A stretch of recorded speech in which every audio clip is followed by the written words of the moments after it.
and welcome to the Scratticus Academy. It is Monday, which means we are back in Dunera again today. First of all, please check out all the links that are coming into chat now. That includes a huge thanks to our wonderful sponsors who we could not do this without, in the form of Bird in the Storm and also Mage Hand Press, and you can find all of their links down there as well. Also, we've changed things up on the donation thing just a little bit to make things a bit different. You can now donate £3 for an advantage to one of the characters, £5 for a disadvantage for one of the characters. You can donate £10 for an auto success, not a crit, but an auto success that they can succeed at whatever task they're doing at the time. And also, I have written up a Dunera trinket list where if you donate £20, you can gift to any one of these wonderful people here a Dunera trinket. And these are all from my head, so this is not a list just from, yeah.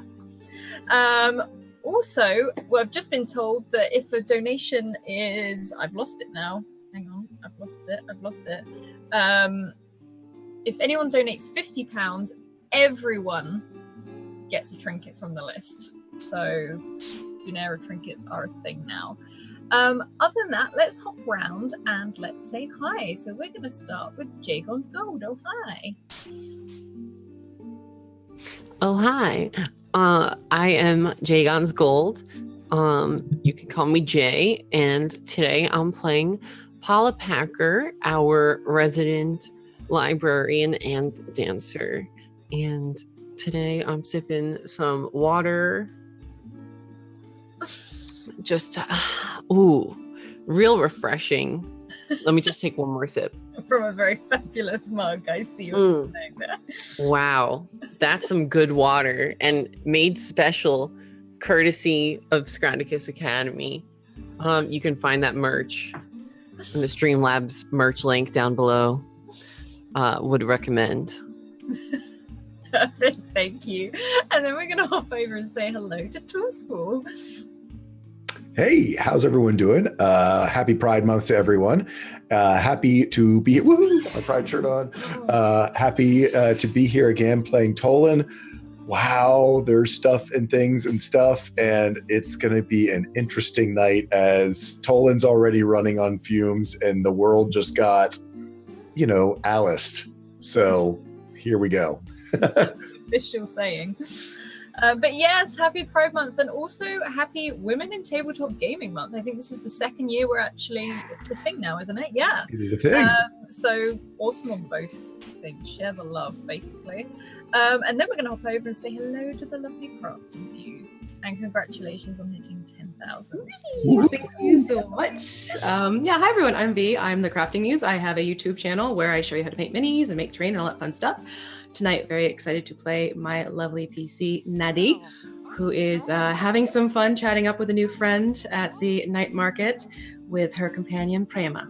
So let's see what happens. Wonderful, thank you. And last but certainly not least, Julie. Hello, I'm Julie. I go by Ju Grievert, just about everywhere online. I do art, I do cosplay, all that good stuff. I play Charlie here and her little companion Al. Charlie's just kind of going with the flow tonight, which is kind of a new experience for her. She's had kind of this schedule and then all these things happened and now it's like, well, I guess this is next. Yes. Yeah, a lot is happening right now. A lot is happening. Thank you for that donation, because everyone gets a trinket. Everyone gets a Dunera trinket. So I will be slipping those in this session for each of our very lovely players. And we are going to start off with Nadi, as Nadi sits at this table with Tuva, this sort of long, fairly scruffy blonde hair on this sort of 9-10-year-old girl. You can see some dirt on her face. She's got her red panda inarque sort of latched onto her back as she swings her little sort of sandaled feet off of this bench, sort of head in her hands as she's leaning across the table looking at Nadi. She's like, I don't think your friend's coming back for food. You're really that hungry, kid? I'm really hungry. If I go get you food, you stay here? No funny business, run off and go hiding on me? I can't come with? I mean, I'll stay, that's fine. Well, you stay, keep table, because, people probably going to take the table, and table's kind of nice to have when you're eating, just thought. Okay, but if your friend gives me any stick, I'm leaving. Fair enough. All right, fair enough. If she gives you guff, you can walk away, or, come find me, let me know, and we'll continue conversation elsewhere. Deal? Okay. And she's just sort of like, you see this red panda again, sort of almost roll off of her back and sort of slide onto the bench next to her. And so you want something sweet or something dinner-like? I haven't had dinner yet. Okay, so get your dinner. All right. I'll be right back. And I'll walk away kind of looking over my shoulder just every so often checking. And Prema's actually going to be sitting on my shoulder staring at her kind of like this the whole time. Yeah, she seems to be staying where she is with this promise of food. Anything, she's now resting her head herself, very much on top of the table. And in fact, the red panda is doing exactly the same. And you see her legs swinging underneath this bench. What sort of thing are you looking for? Probably going to go back for one of those really yummy Yorkshire puddings that we had the first night. That went over so well. So I'll head back over to that particular vendor. Yeah, you can head over there, and within minutes, you can smell it. You can smell that sort of those roasted meats, those vegetables, and you can see the vendor wrapping them up in this sort of Yorkshire pudding like burrito roll. And there's a little bit of a queue, but it moves quite quickly. And as the vendor sees you, sort of smiles. It's like, what can I get you? 2 of the Yorkshire puddings, don't know if she's a vegetable kid. What do the kids tend to like these days? Younger ones. I mean, same as the adults, right? Well, I don't know if she's a picky eater, like doesn't eat her vegetables, so... Every kid should eat their vegetables. You know what? She probably won't notice. Just give me 2 of those. That'll be perfect. Okay. And you can see, like, as he starts dishing it up out of these huge, big, like, heated vats, which you can see there are no fires cooking this. There's, like, just a very strange, sort of an orange glow, which you can see is actually coming from what looks like a teenager at the back who is in a book. That hand is out, just sort of fingers moving, warming up these pots. Every now and then you see the teenager, whether they're getting interested in this book too much because they get like a spoon either thrown at them or whacked them to sort of perk up and keep heating these pots as these steam erupts from this delicious food. And you're stood in the queue for a while. This seems to be pretty popular. You can keep looking over, and Tuva seems to still be there, doesn't seem to have moved. And after waiting there a while, you hear a voice you do find familiar, but you wish you didn't. And sorry, thank you very much from Monster Vets for a advantage for Charlie. You hear that voice. It's not quite gruff enough like your father's voice. In fact, this is an annoying voice. It's one you've grown to hate, as this fairly large, broad man sort of almost effectively not slides into your eye line, but you see him prop himself up on this stool very close to you, looking at you. He's got a weathered face, very broad in the shoulders, but you know this is because of his job. He's normally pulling ropes and lifting crates. He's a fisherman. And also, thank you again. Tolin gets an auto success. Hey. Tato hello. And he's got that smarmy look on his face. He actually looks like he's dressed up a bit to come out tonight. As Hamish leans on this stool, like, hi. What do you want? Long time no see. So your dad's not in town. He's not back yet, is he? That really shouldn't matter. It's not like you're a welcome person. Yeah, but it's the night market. Just, fancy seeing you here. Thought I'd wander up and say hi. No, excuse me. I don't believe night market's open invitation. Like, hey, come bother Nadi. Oh, I'm not bothering. I'm just queuing up to get one of these. What are these? One of these. It's been a while. Oh, Prim's yeah. not here, is she? Prim's not here, is she? Why, you worried? No. Mm-hmm. You. And he just sort of takes a quick glance across. And he's a lot bigger than you. And probably, in a way, overwhelmingly so, probably for most people, but not to you. And his sleeves, he's sort of rolled up, and he reeks of like this over the top aftershave, like perfume. It's been thrown all over his face. He's got this very chiseled jaw. And in fact, you see a few people walk past and just take a look at him. He's quite a figure to be seen. And these aren't looks of disgust. If anything, they're looks of, it's not too bad. And he stands upright. So, I can get that for you. Oh, no, I'm good. I'm already paid for squared away. No need to get anything for me. Maybe one of your fan club members, they might enjoy better than I would.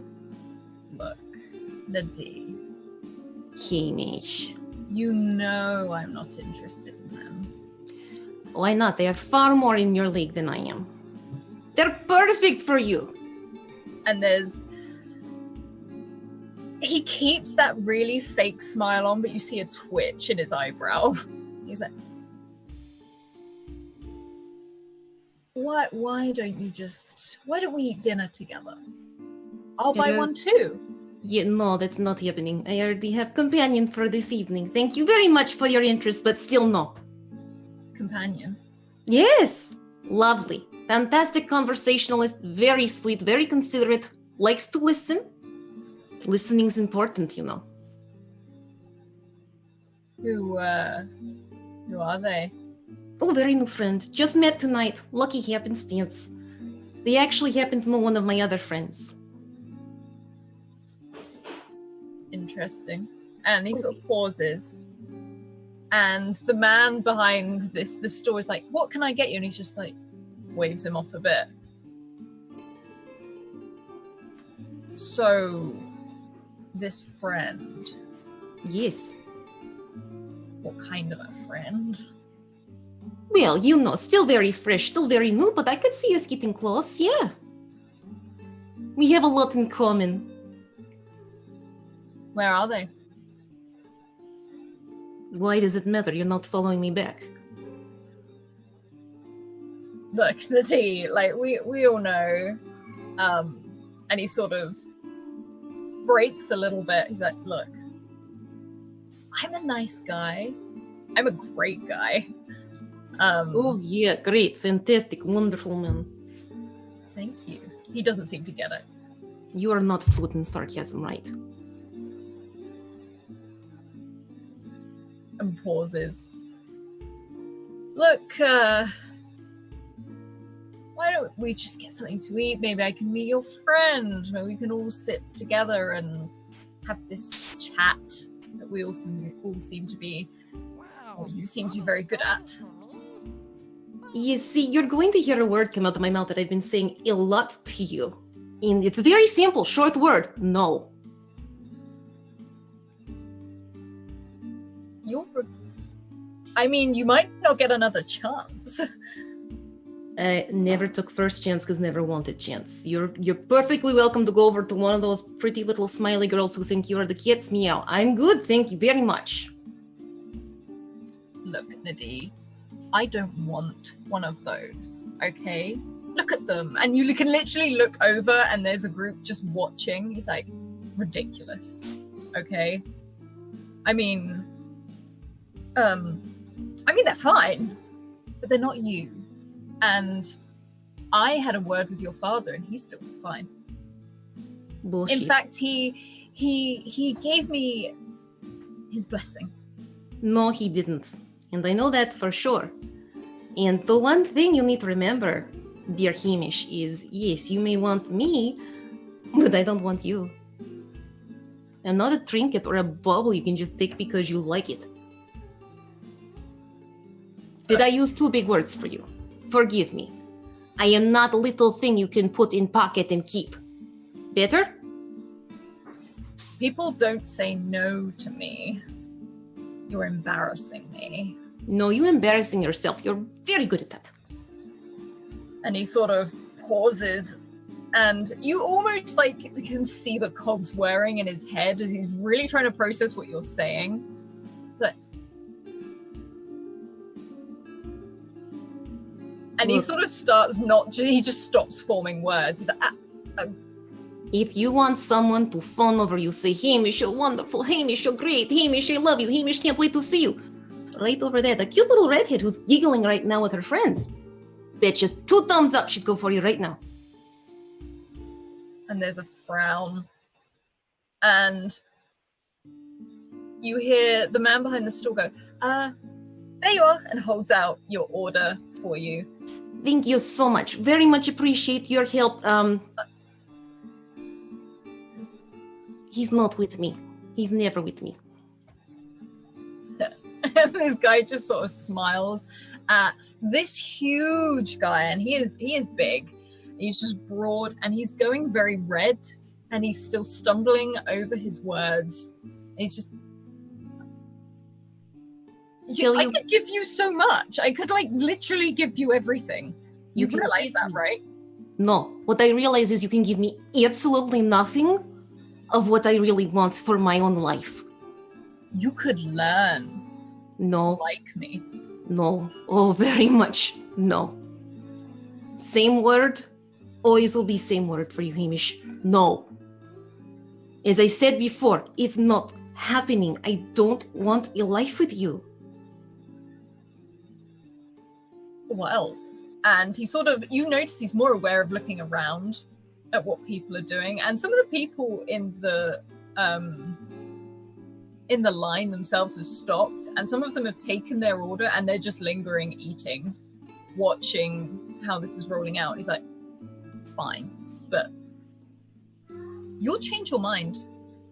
Yeah, okay, sure. Change mind, let you know. You're on speed dial. He's walking away, and he just sort of snatches one of these wraps off of someone in the line, and you hear like, hey, as they go past, and he storms off, and he just moves people out of the way and pushes them aside. And you can see Tuva has actually heard this, not commotion, but hasn't really moved, but she's lifted her head up and she's watching just to see what happens.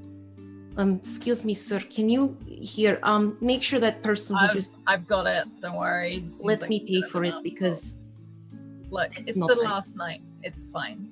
Are you sure? Like you said, it's not with you. Thank you very much. Hope you have a wonderful evening. These are wonderful. I look forward to next year. Yeah, me too. I sort of you can see still mildly annoyed watching this guy leave as Hamish leaves, and you can see almost the crowd part a little bit because he's making a point of storming away. And for a split second, I just want to say thank you. We've had a second donation for everyone else gets another round of trinkets. Wow, thank you. That's so awesome. Oh, yeah. Wild Engineer. Yeah, thank you, Wild Engineer. This is going to be very cool. I'll be filtering these in.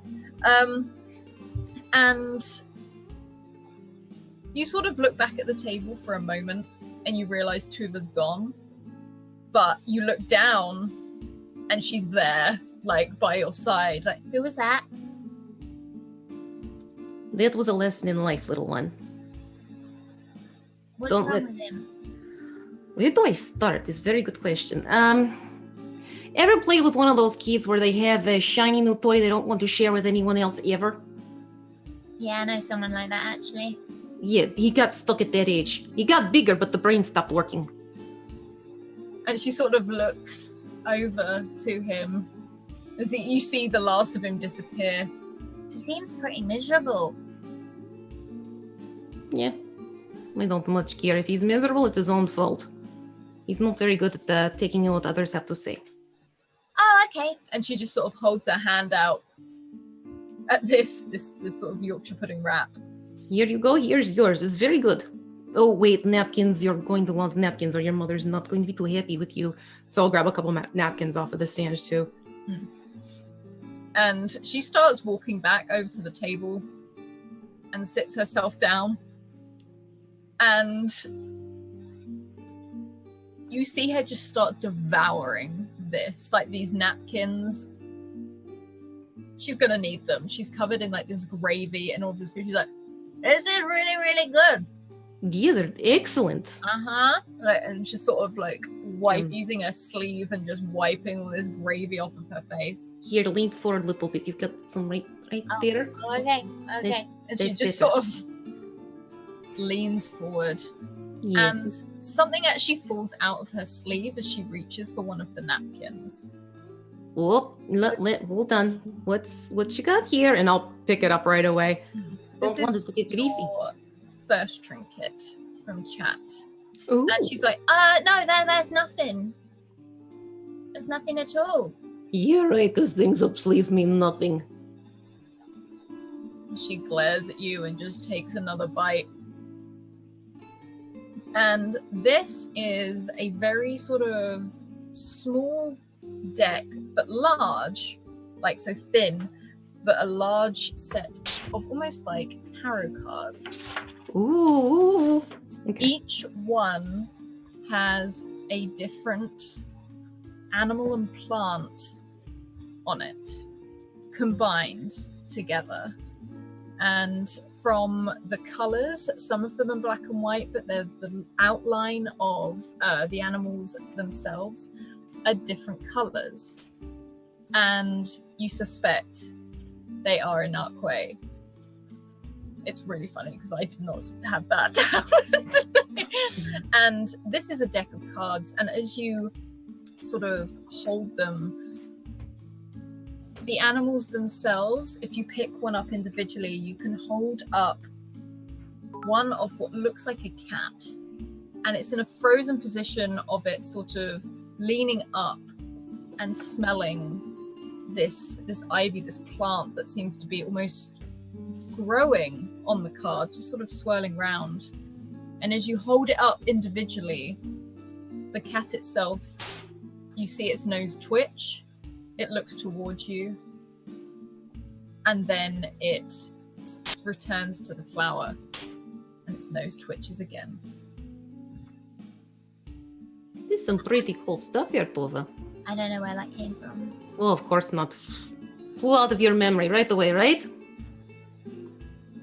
Yeah. Yeah, sure. Mm-hmm.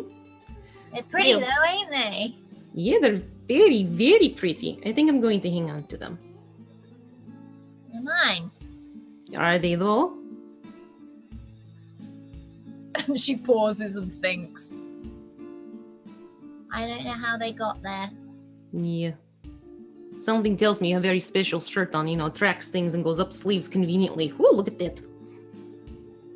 And again, she sort of squints just a little bit and takes another bite from this wrap as this gravy just drips down her hand and all down her sleeve. But she seems to be enjoying herself. And Paula, could you please roll me an intellect check, straight up intellect check? Of course. Right off the bat. Mm-hmm. Okay. You're stood there. You've got this massive box that Charlie has dumped on you as you stand looking up as the lights have come on at the university. And you've just seen Averick run one way, and you've seen Charlie leg it the other way as you stand on this in this, it's not quite in the night market. It's almost on the outskirts, as you saw them leaving, and you hold this box, and you hear footsteps. You don't quite see the person behind it, but you do see two very smart pairs of shoes, or two shoes, I should say. And you hear a familiar voice of Deacon Marks. Good evening, Miss Packer. Do you need a hand? Oh, Deacon Marks. Wow, I was definitely not expecting to see you here, specifically since you said that you weren't going to be here. I was looking for you. Oh, were you now? Well, that's interesting. Yeah, I would like some help actually. I've got all these bags and boxes, so if you could help out, that'd be great. And he takes this box off of you and holds it much lower, and you can see he's still in church wear, but they're not his normal robes. They're almost very much like the suits you've been seeing all these people walking around in. But where you've seen these other sort of church members wearing these brown suits with this sort of setting sun, you see a very smart blue suit with a blue waistcoat and that setting sun on the pocket. And it's almost the complete opposite of Matthias. This man is well dressed, and these look very much brand new. And he looks over to you, like, maybe we should go get a drink or something. There seems to be a lot here. I'd like to talk to you.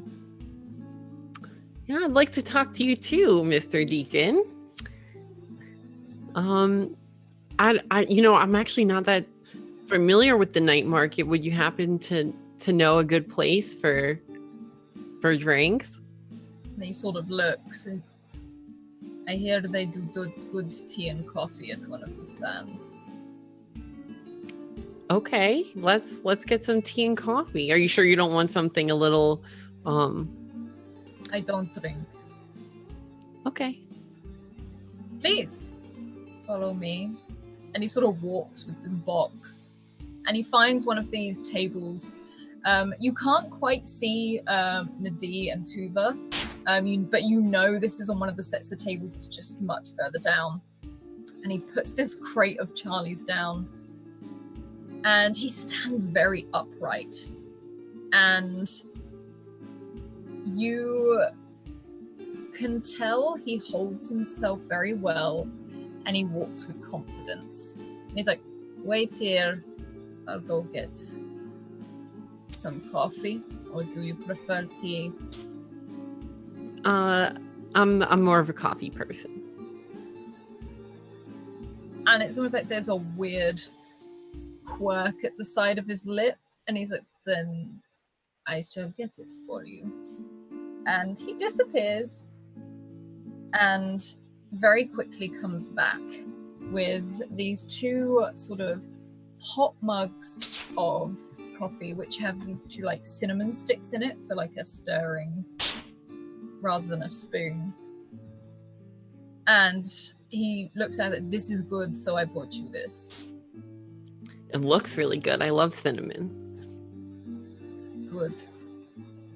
And he sits down opposite you, very upright in this suit, almost out of place. In fact, some people look at him as they walk past. You're not sure whether it's because of his outfit or because they recognize him. You seem to be enjoying this evening. This makes me glad. Yeah, I'm having a really nice night, actually. Just been spending time with friends, and I just got back from work at the cabaret. Saw your brother there, actually. But, yeah, it's been a nice time. So, did you want to talk about like the incident, or did you just want to talk? And he stares at you whilst you say all of these words, almost just taking it all in and listening. And then looks down briefly. There's a giant moth in my lamp right now. Oh, I'm sorry. And I am sorry I did not take what you said with great concern the other night. Being followed is no laughing matter. And after seeing what happened at the library, I'm sorry. I forgive you. I appreciate the forgiveness. In fact, I have a gift for you. And he sort of reaches into his pocket. And Paula, this is your first trinket. He said, all of the members of the church watch, carry them. And he hands you this glove. And at the tips of the end of the glove are just what looks like built into them are crystals. So it's just something to light your way at night if you ever have to walk home on your own again. I have one too, and he holds up this one gloved hand, and just almost like he stretches out his fingers, and like with a bit of a click, you see them just start to give off this soft glow. And he clicks them off again. Thank you so much. That's incredibly thoughtful. I really appreciate that. And again, he sits upright, doesn't seem to know exactly what to do. And he takes sort of stirs that cinnamon stick, takes a sip of this coffee. How is your job at the academy, other than the problems? I love it. I get to spend all my time around old books and history and bright young people that are gonna change the world one day, and I get to help them. History is good. You can learn many things from history. Absolutely. It helps us create a brighter future. What kind of future would you like to see for Carnan? And he pauses and he looks around at the night market. You can see children run by. You can see families out and about. You see friends laughing and drinking and eating together. And you see a lot of Inarquays, particularly in this group of children. And he looks over at them. I hope for a safer place for our children to grow up in. You know, I haven't really noticed that Carnan was ever very dangerous until recently, if I'm being honest. Is there a crime scene that we don't know about? He leans in slightly, more just putting his hands on the table. That's why you need to read your history books.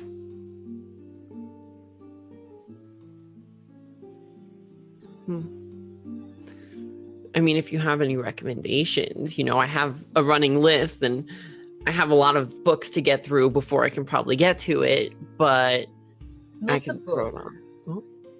I don't have a book, but I do have a recommendation. And again, opening just side of his jacket and reaching in, he pulls out a newspaper. And this newspaper, it looks old, not that old. It just looks a bit weathered. Like, almost like he keeps this here. And he pushes it forward across the table. It's good reading. Thanks. Can I glimpse the headline? The headline is "The Blightbringer is Sentenced."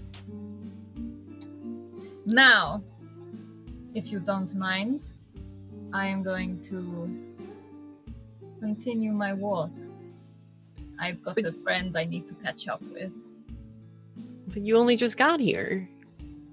Do you want to dance first, or? I don't dance, Okay. but I can't miss my friends. I haven't spoken to them for a very long time. Okay. All right. Yeah, no, actually, no, that's you just reminded me. I have a friend that's waiting for me right now and expects me to bring food, and oh no, they're probably starving and upset. So I should run. Have a good evening, Miss Packer. And he taps on the newspaper. A good read. And he sort of stands up, brushes himself down, and walks away from the night market. And Charlie, what have you done? Since you've dropped this box on Paula, what did you do after this? I took off in the direction she came, but I feel like I didn't get there quite yet. I got like either lost in the crowd or just suddenly surrounded by people.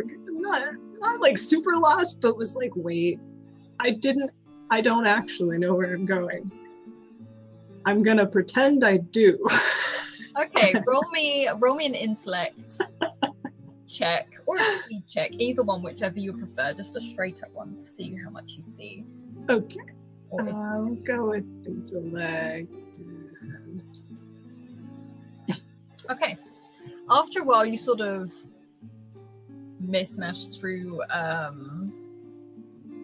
this crowd, and it is busy. It's the last night of the night market, and things are going just crazy, but in a good way.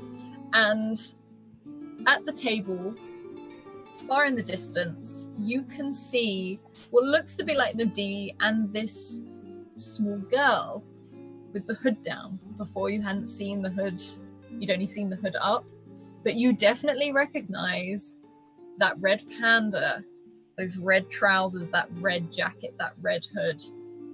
As the panda sort of perks up and looks in your direction, the little girl does not. She seems far too preoccupied with the food. I'll keep not so much running, but just sort of like that between a jog and a walk that you do when you're like crossing a road. And people are like crossing. This is like crossing a road. You can sort of mostly avoiding other people. I'm just like, sorry, and kind of skid to a stop next to this table, and I look kind of back and forth between Nadie and this kid, and after a second, just go, hi. Hey, Charlie. I have a new companion. This is Tuva. Tuva turns round. You see a face full of food, and you just see a, oh no. As you sort of, she looks to Nadine dartingly, like she would run. I just kind of like right there. Back off a step, honestly, and just like, we're gonna talk. That's it. Promise you. Just talk. And she shoves the last of this Yorkshire pudding wrap in her mouth and just starts licking her fingers. Still hungry? See this heavy gulp, and she just nods. Here, you have mine. I actually ate earlier. I'm not too hungry. You have this. And not taking her eyes off of Charlie, she reaches across, pulls it up, and almost starts to not panic eat, but you can tell she's eating, so she's not talking. Just kind of very slowly and as unthreateningly as possible, sit down next to Nadie. So, this your friend?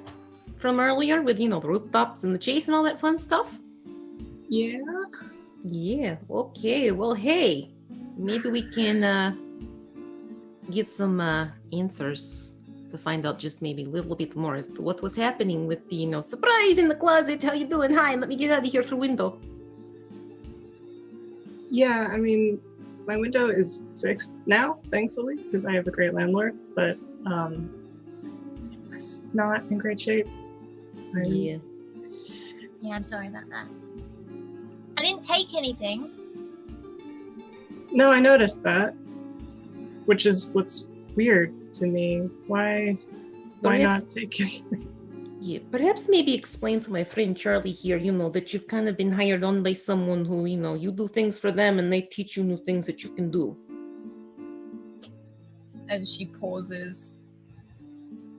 Oh God, Hildy's in here for the moth now. Yes. And she pauses. You see that heavy gulp.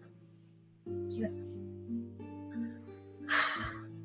I get told to do jobs, I go and do the job, and then when I've completed the job, they help me with the stuff so that I don't, get so accident prone, so I don't have to go to the academy, because I don't like the academy, and not many people there like me, so I just sort of do it. It's basically the gist of our conversation before you got here. You were sent to a place to find something, right? Uh-huh.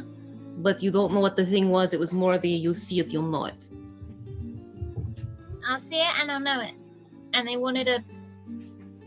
And she looks a little... It's not embarrassed, almost like said too much, and drops her head and actually pulls her hood up. Hey, kiddo, remember?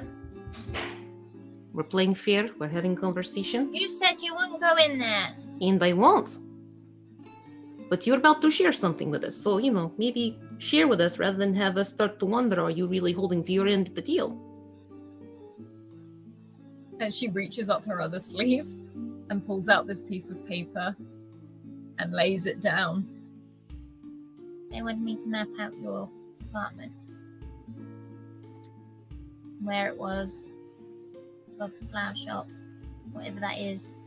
I didn't mean to break those pots either, by the way. I just tripped. It's fine.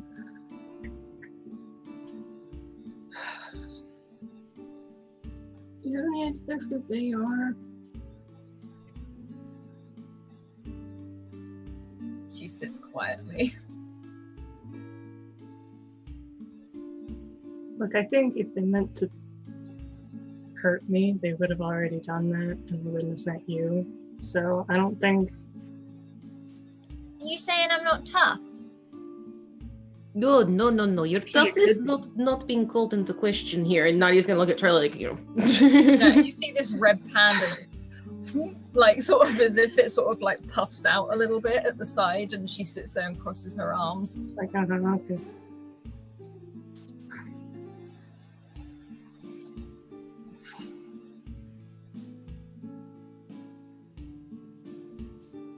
I still don't know what to make of it. What is your name anyway? So I don't think the one they gave me is the right one. Charlie. Hi Charlie, I'm Tuva, and she holds out her hand. Yep, in first. Oh, and she misses the napkin and just wipes it down the ground and then holds out a hand. I'll shake it. Nice to meet you. Me too. Officially, I guess. You're fast. Yeah. I bounced too. I saw that. You nearly gave me a heart attack when you jumped off that roof. I didn't expect that. Well, I didn't expect you to try to follow me.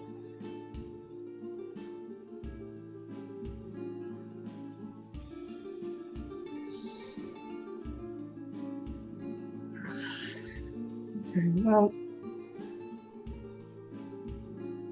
You need to get better locks. I've got a better one now. Yeah, but like a really good one. I walked past there earlier. It's no good. What kind of lock are you recommending? Since you seem to be in the know of what locks would help keep whoever's sending you to make maps of people's places to live. Well, why don't you get one of those magical fingerprint ones or something? The biometric kind? Well, yeah, then only you can open it. I don't have that kind of cash. You don't need cash. And she smiles. She's good about the sticky hands. You don't. What? Well, I can get you one. It'll be like saying sorry. Oh, no, time out. No. We're going to keep things, level on the table, up and up. We're not going to be, picking things here and there. And oops, a daisy went missing, okay? Sounds like you already have enough going on with the subterfuge. And she frowns. She's trying to help. Oh, which is wonderful. It's good you want to help. Let's think of different solution, maybe, okay? Maybe lose the map. You didn't turn the map in yet, did you? I mean, you can have it if you want it. So this is the map you drew up and you haven't turned in yet? Well, yeah. And she sort of pushes it. I'm gonna pick it up and just kind of look at it and just. And it is your apartment very badly drawn. Like, it's not very square, but it's literally labeled with, like, bed is here, wardrobe's here. This, like, and it's like, this is the bedroom, this is the kitchen. It's very basic.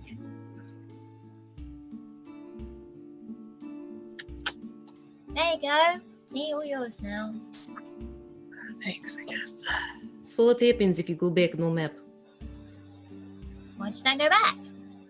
I don't know who sent it to me. They just sent me a message, and I don't even know who I'm supposed to give it to. Just say I didn't get it. Okay, cool. So message get lost, no big deal. Everybody's happy. If not a little concerned. So you really don't know who's sending you these? Well, there's lots of people, you see. Like a network, group of people, they come to you, you're their hide and seek expert? We're friends. Well, kind of. My employer. Okay. There's that I word one of again. those, but at least you had the grace to talk to me face to face. Well, I've met him once. But security reason, you don't always talk to them face to face. Oh, so you have met this mystery person. Once, twice. Once, twice, okay. No name for mystery person, because mystery person's gonna get really annoying fast. And trust me, I don't mind long names, but that one, that's gonna get irritating. Nope, no names. Alright, so no name, great. It's okay, I'm not allowed to know their name. Well, they tell me their name and then they,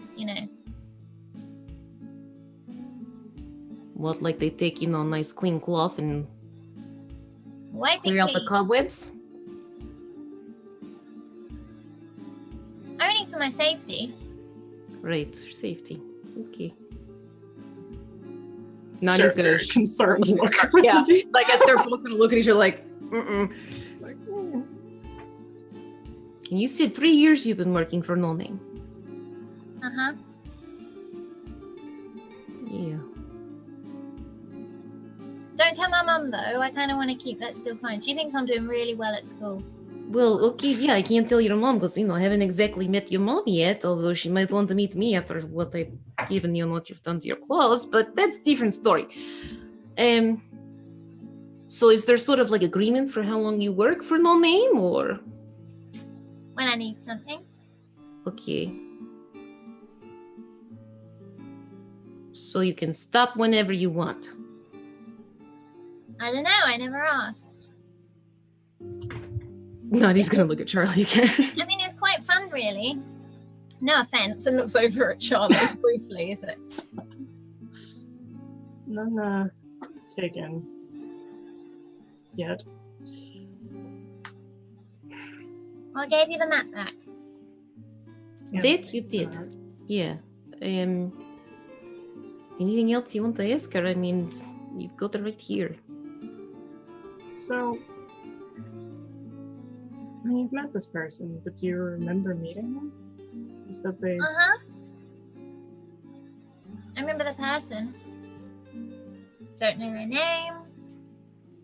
And then she pauses and has a real think, like she's reaching into the back of her mind. She's like, yeah, I don't know their name. Any chance they like cats? Doesn't everyone like cats? Fair. What about maybe how they look? You remember that? Like physical description, like you could describe me, short lady, long blonde hair, big blue eyes type of thing, and you'd be little girl, red jumpsuit and cute, red panda sitting on shoulder. And she pauses and she actually like squeezes her eyes shut. Like she's really thinking, and you see the red panda close its eyes as well. As you notice, the younger the person is, the more the Inarque mimics the person. And they both sit there for a moment, and then their eyes sort of pop open. I don't remember a face, but I remember a really big cat.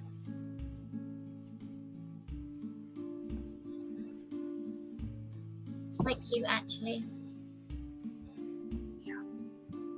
Nadia look over at Charlie like, what? I just look like go with it. It's fine. Well, look, this has been great and everything, and you just sort of like wipes her sleeve again. But I gotta go home.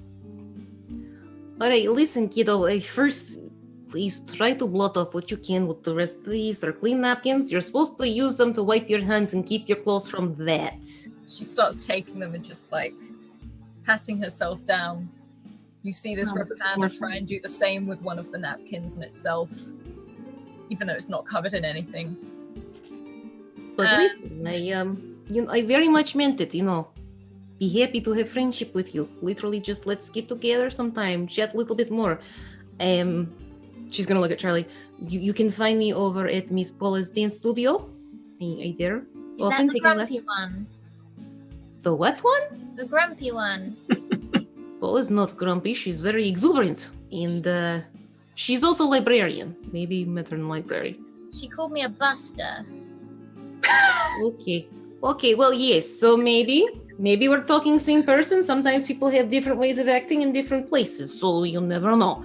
But you can find me there. Charlie has a shop that she works at, obviously. So maybe there's a place. A bit of. Yeah, exactly. Maybe I could show you the door once, like the front door. I don't like doors. Well, that one's typically open all the time, rather than a nice that's not closed one. safe either.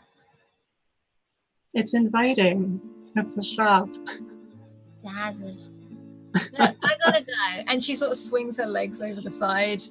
One sec. I fish out the note from Miles that I've been keeping in my pocket and just open it and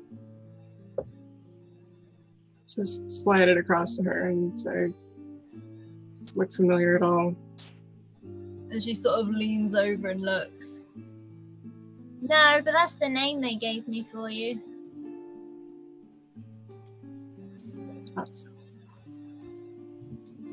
Can I go now? Yeah. Okay. And she sort of like again hops off this bench and she sort of waves to Nadir. Maybe I will pop by the dance studio. Yeah, I hope you do. It's another way to help you not be so clumsy. Oh, I hadn't thought of that. And she sort of nods and she sort of pauses by Charlie. I really am sorry for breaking in. Look, you can have this. And she sort of reaches into this small, she's got like this very oversized belt wrapped around her middle, which you suspect is actually holding her trousers up as they look too big for her as well. Okay. And she's like, I stole this from a friend. Here you go. And she sort of walks off, giving you a little bit of a salute and walking away. And Charlie, this is your trinket. Oh my god. It seems to be like a shattered piece of glass. Completely shattered. And you can hold it up and look at it, but as you hold it up to the night sky, it's completely clear, as if it's not broken at all. Huh. And you can see through almost the haze of this magic of the Anarquays, a clear, dark sky, and all of the stars in the star constellations, perfectly readable through this glass. As you see her walk away.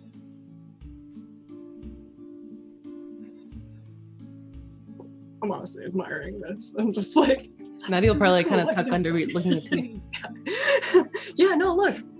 That's actually really nice. Right? And she picks both your pockets while you're looking at the sky. Right? Yeah, you turn around, that map's gone. Everything. It's like you've still got it. It's clean. And we're gonna hop over to Tolan. And Tolan, you're It over. was so nice. You're in your house with Avric, and Avric just puts down this cup of tea that he's made. And he's like, now what? What do we do? Well, we'll have to gather some supplies, a few things, so we can go down to Old Town. I hate to go at night, but I don't think we can wait. And Tolan sort of is looking around the shop, thinking of things to take, and he spots Nadi's terrarium under the handkerchief. Wait a second. What? Wait a second. Nadi. What about Nadir? She was followed the other night, Right. and she, in a panic, made a terrarium that made it that the shadow person couldn't see her. We need Right. something to make this invisible. Something that so they can't see it, right? Right. Yes. Even if it helps a little bit. If we can get that terrarium from Nadi, then, I don't know, place it next to it, make it stronger, make it a small network, see if she can make some more to make almost like a containment. Hang on. Wait. Oh. What, and store it in plain sight? Right. Well, but maybe not here. Well, Here I'm in not the saying star. display it in the window, but Well, but what I'm saying is that if it is a beacon, like you said, we currently basically have it in the darkest magical part of town. A matchstick could be seen from a mile away or a block away. We take it to Bruin Bindings. You're what, only 3 blocks from the season tree? 4? yeah, that could mask it along with. Lots of other people in there, Anakwe. Right. I hate to burden you with this. No. This isn't a burden. This is fine. Okay, no. I'm glad we've got a plan. We can put it somewhere. We can hide it, but we can monitor it as well, because we don't know what it's going to do. No, not at all. I mean, we can. Well, and you were an excellent student back in your day. No, I could still be an excellent student, you know. Well, I figured that's not something you lose. No. Okay, right. So Back to Bruin Bindings. let's get stuff Back together. roads. Yes, take the back streets, the alleys. Go in from the back. Don't reopen the shop. You protect this. I find Nadi. And we're solved. At least, well, it buys us time to think. Right. Okay. Well, and he sort of pauses and he takes this thing, this stone, or tries to, as this static erupts off of it again, and you hear a weird, that sort of song again. And he's like, and he puts a cloth over it and can pick it up. Are you okay? Yeah, it's just like a tingle. It's fine. Maybe we shouldn't. Maybe magic users shouldn't touch it, or Well, but the man from Voladris handed it to me. Well, maybe you don't touch it. Who knows what this is, but... It's fine. And he's sort of stuffing it, like, now that it's in, like, this wrap of material, he's putting it in a pocket. And he's like, I'll get Clyde to walk beside me, and then maybe that can mask it even a little bit. Heck, I'll walk past the night market. I just hate to take it around so many people, but you're right. We probably need to think the opposite here. Dark alleys make it shine brighter. Bright places make it harder to spot. Exactly. Okay. No, this is fine. We'll follow to the... Right there at the Grand Canal. And then we split. Yes, you head towards Broom Brindings. I think Nadi was at the Cabaret. I can try to backtrack from there. Okay. Head there. Yes. So Let's go. And he stands, and Clyde sort of immediately in his sleepy days sort of stands up as well. Okay. Just give me a moment.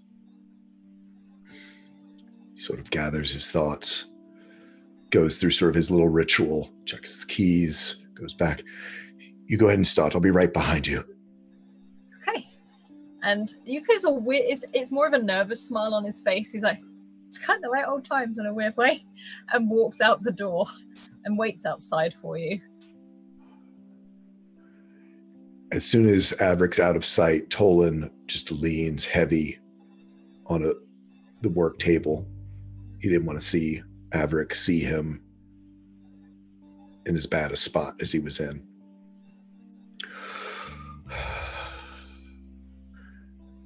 Looks up into the sky. I just have to find Nadi. This day is over. That's all I have to do. I can do it. Come on, Tolan. Pull yourself together. You can do this. It's very busy out there. We'll be fine.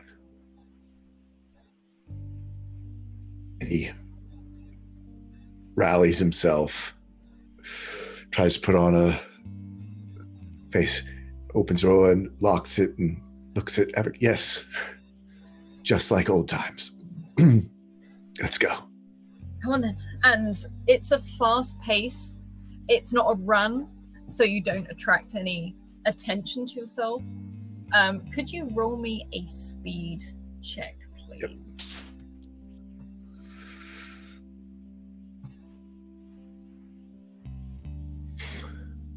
Yep.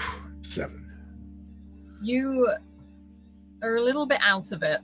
You're too preoccupied with your thoughts, and every now and then you bump into a person as they come your way, as much as Avrick does, more because Clyde is in the way. Right.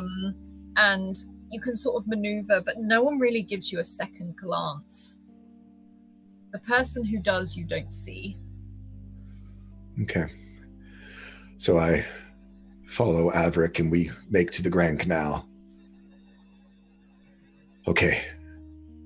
I'll head down towards the Cabaret. Okay. I think it's open late. I'll see if I can find Nadi there. And meet at Broom Bindings, right? Yes. Okay. We'll come around back. I'll leave the door open. Okay. I'll leave Clyde by the door. It's fine. Up there.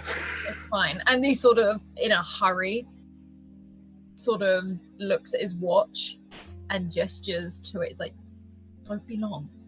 And he sprints. Subtle. He doesn't do subtle.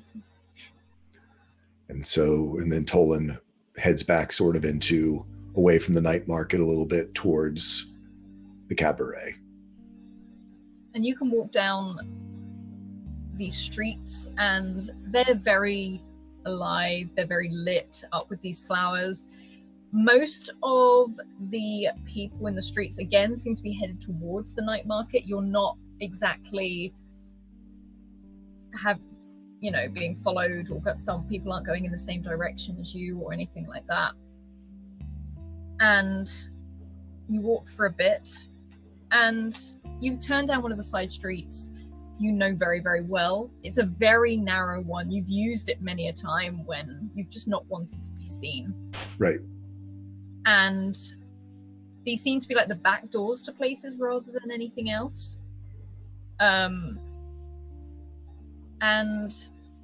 could you roll me an intellect check, please? Sure. 13. Okay. But if he's focused, it raises his perception of his surroundings up by 1, makes the difficulty 1 harder. Okay. Then, for a brief moment before the voice rings out, you hear footsteps behind you. And you hear a voice you've probably not heard, at least face to face, in a long time. A very long time. Mr. Falk, long time no see. Oh, Lord, not tonight. Not tonight. Still skulking around in alleyways.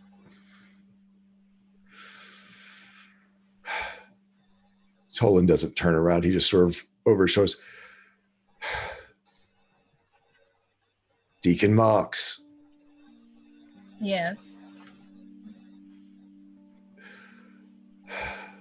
Where are you going? Just looking for a friend. A friend? What friend is that? No one you would know. I thought I knew your only friend.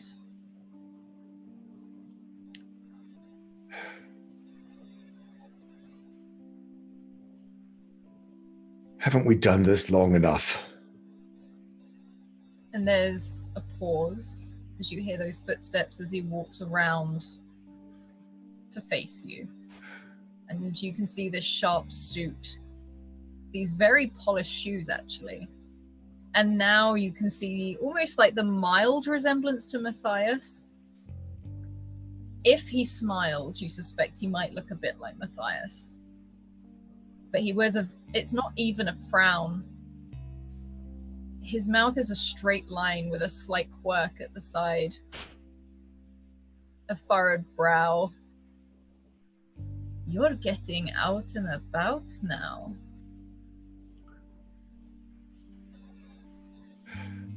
Don't you think that's a bit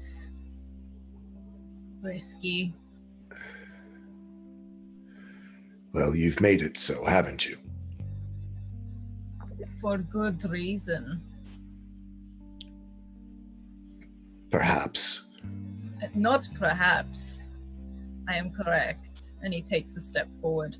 How tall are you compared to Deacon Marks?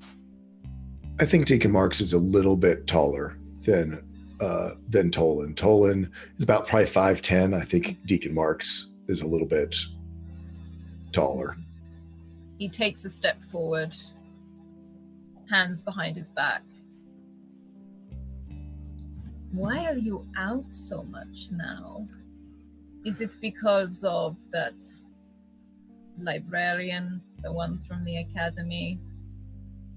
Is it that girl with all of the, what are those things called? Those glass cases with silly things in them? Or is it Avrik? Has Avrik persuaded you to come out again?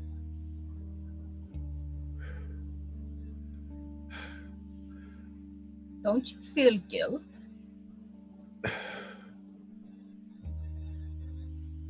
Every day. You ruined that boy's life. And yet he still comes to your every beck and call.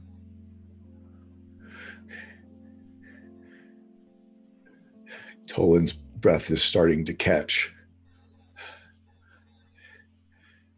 Stuttering still.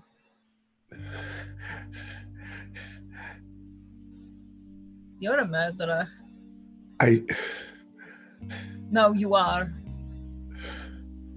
Am I lying? No. No, I'm not lying.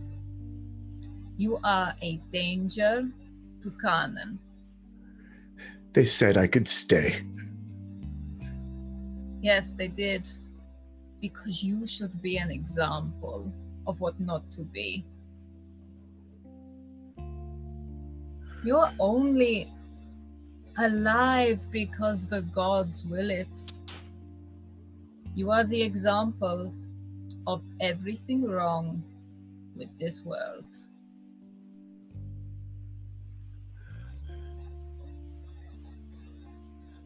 You destroyed one of the most beautiful places in Karnam, and now you dwell there in your little hovel. You killed everything there. Your own. What was its name? Go on, what was its name? Baron. What about Baron? Do you miss him?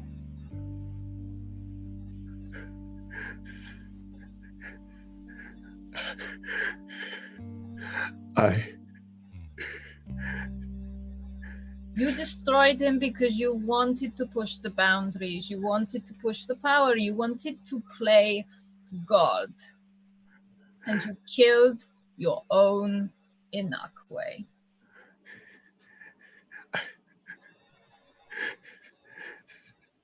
And Avrik suffered for it.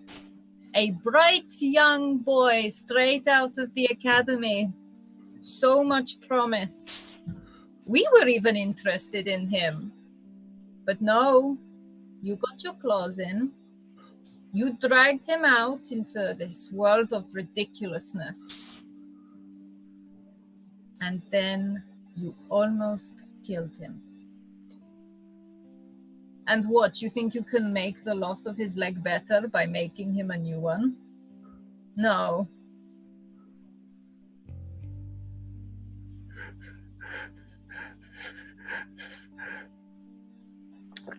And at that point, Tolan cracks. It's as though the sky is falling down around him and the walls are closing in this tight alley. And he starts to shake. And he just says, "It's all true." And he turns and he starts to run, almost in a fugue state, down the alleys. You hear that voice behind you. Run home, Tolan Falcon. Shut that door. Don't come out again. And Tolan runs almost without direction. And as he goes further, it's as though every wall, every flower, every tree, every tram, it's like the canals are reaching up to drown him. And then he doesn't recognize where he is. He's confused and turned around, and he's lost in a city that he's lived in his whole life, as he suddenly can't remember his way home.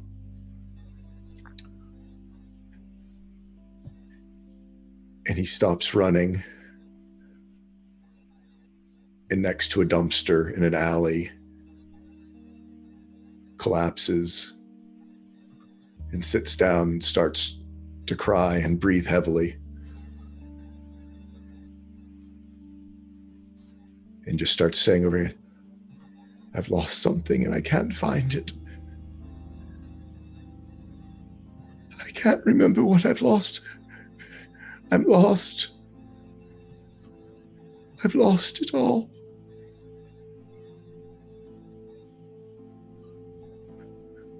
I'm lost.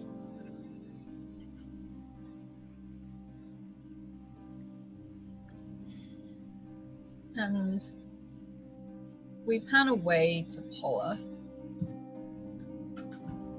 You sit at this table where the deacon has left you with this newspaper. And in your hand, it names someone you've met. Tolan Falk.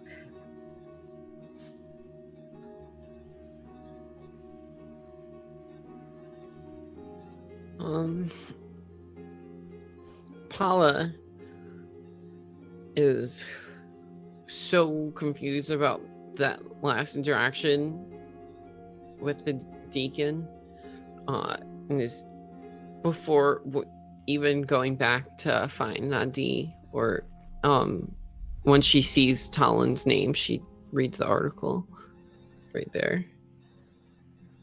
Okay. I have made it available for everyone, if everyone wants to read it. It's also in Discord for people in chat. And it reads, "The Blightbringer sentenced. The Blightbringer sentence was handed down earlier this morning by unanimous decision of the unprecedented joint panel consisting of both Seers and the Council of Deans. The Blightbringer, legal name Tolan Falk, will be immediately stripped of all assets, titles, patents, and honors due to his legal and unethical experimentation on Inakwe.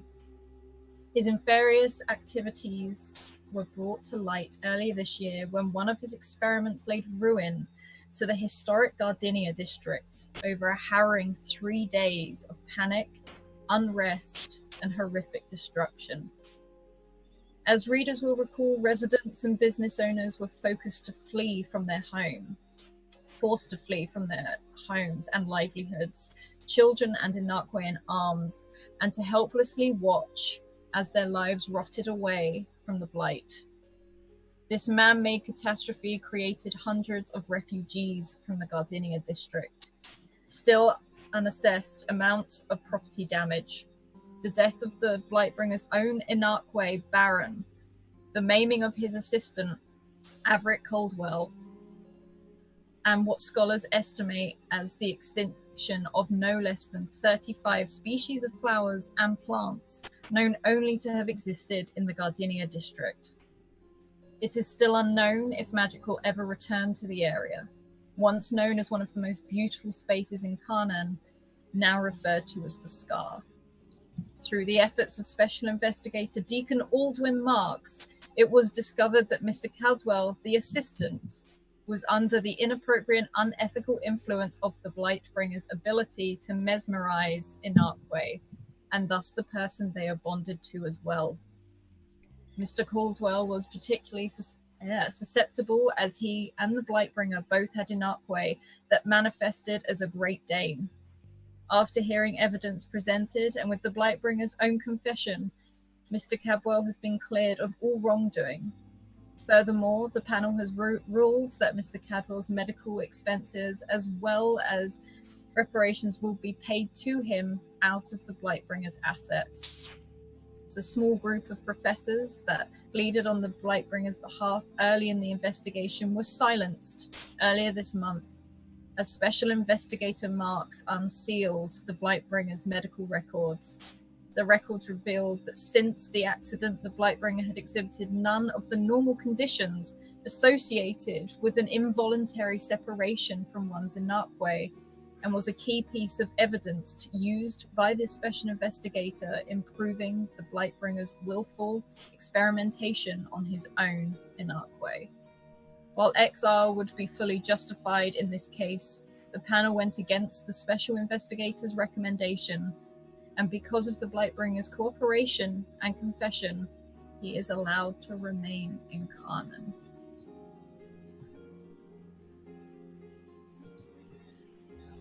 No.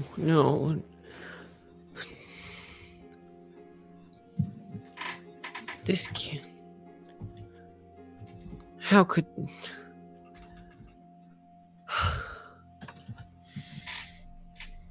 And Paula's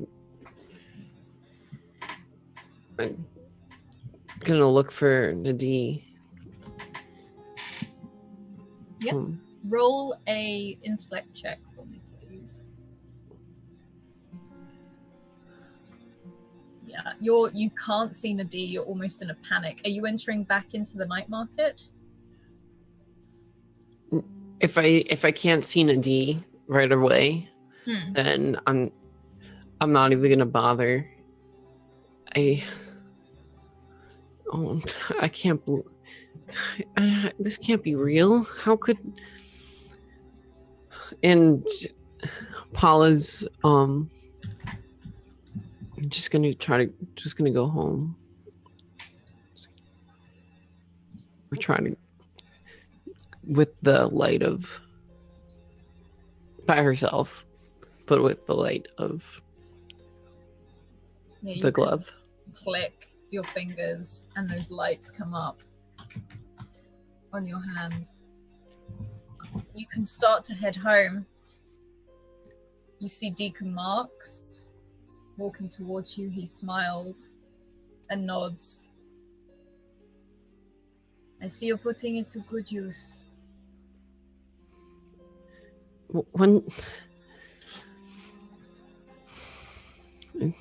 is this all true? I'm afraid so. Yes. Yes, this is why I try to warn you, Paula. For your own safety.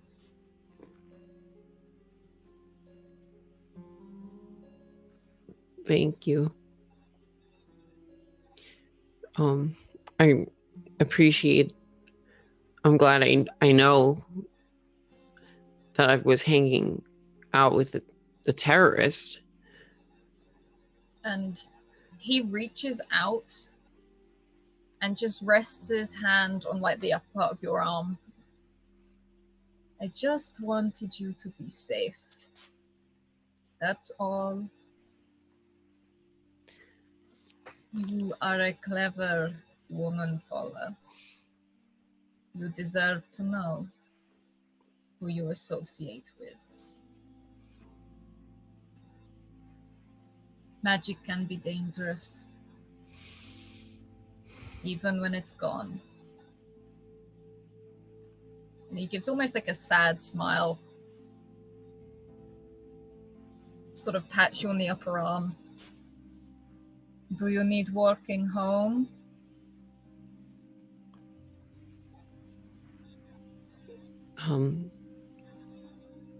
Yeah, I think that'd be safer. Then please. And he sort of turns and he offers his arm. Lead the way.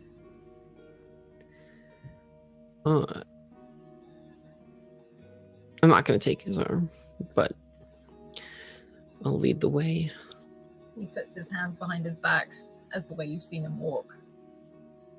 And he follows.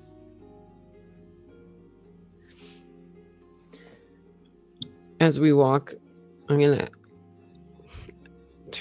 turn back and ask him, you investigated this. I did. This case. Did he seem remorseful or sorry? Only for himself.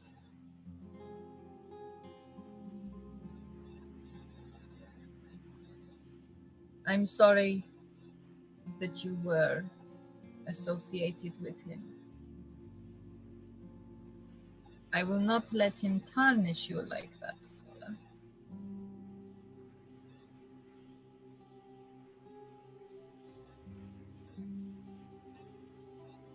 Do you think he's the reason for the other things that have been happening and the shadow people? I don't know. It could be a result of what happened. It could be something new. Either way, it's dangerous. And it's not good. And you're investigating this new case? I am. I'm afraid I cannot tell you too much, but I am.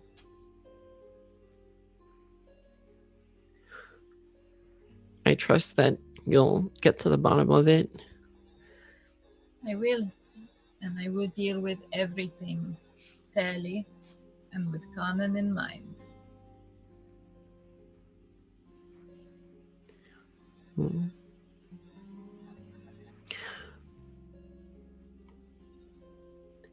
Hmm. She'll be silent the rest of the way back to the apartment. When you get to the apartment, he just stops, gives you a nod, still stood very upright, hands behind his back. Continue to be safe, and your work is good at the academy. Thank you, Paula. Thank you, Deacon. Please, call me Aldwin. Aldwin? Yes. Thank you, Aldwin. And he gives you a nod and a smile, and he turns and walks away. Is Mom home? Your mum is not currently home. Looks like we got a new friend! You can see Felonius spread out on one of the kitchen worktops, sort of perks up as you walk in and then lays back down again. I'm gonna go into my room and go up to my dresser and take a key out of my pocket for one of the locked drawers on the dresser, and I'm gonna put the article in that drawer next to the only other thing in that drawer, which is an old book, and then close it and then lock it, and then go to bed. Okay. We're gonna hop over to Charlie and the D. What are you both doing as you watch Tuva waltz away? She's an interesting kiddo.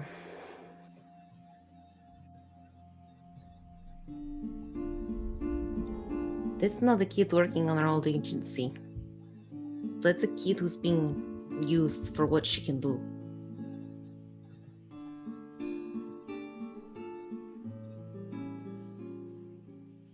She may have fallen in with kind of a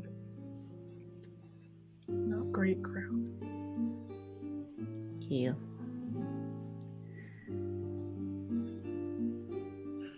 Does this Not yet, but I don't know. does this help you at least? Knowing some information like this? I guess it more confirms suspicions I already had. Yeah, I was kind of worried about it.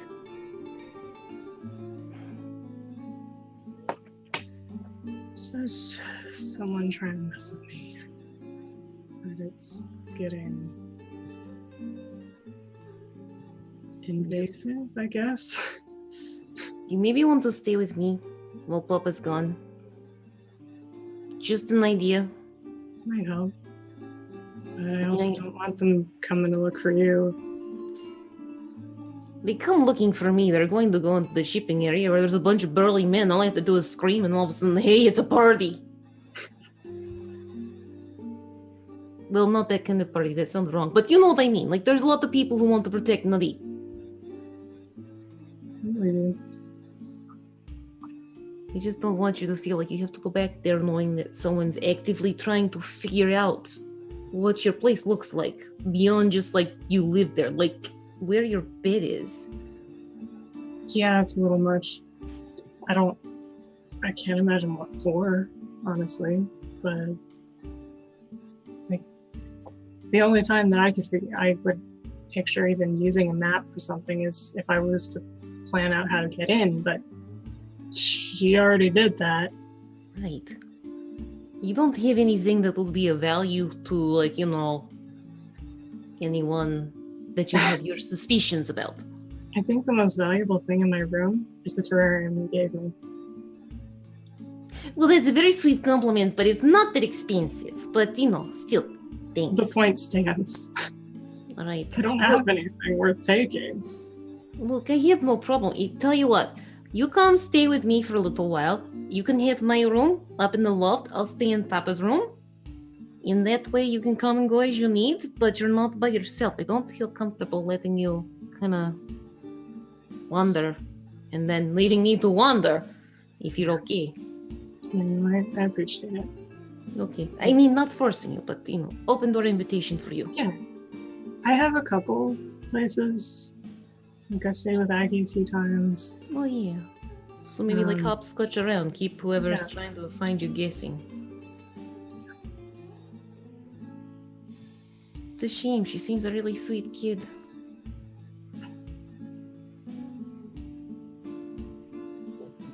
Interesting notion of fun. Well, So, do you want to all be right. a maid I don't know or a about you. fighter? I'm I can show you how tapped, to I be a think is the shield. right word for this one. Between, finding little roof hopper and I don't even want to get into it. I was heading home anyway. Where? Oh, Wasn't Paula supposed to come back with you? yeah. I was carrying stuff for Armin, and I gave it to her as I ran back, and I haven't seen her since. You have cell phone, maybe? Yeah. I think I need to get one of these now. They're handy. Quick question. Paula, did you leave the box of flowers? Or, yeah.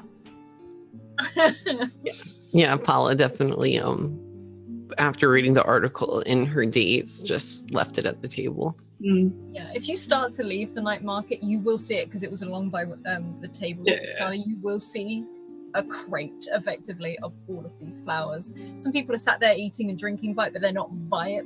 Yeah. So It looks like decoration almost. Yeah, it looks like someone's literally just plonked it there. Shabby chic.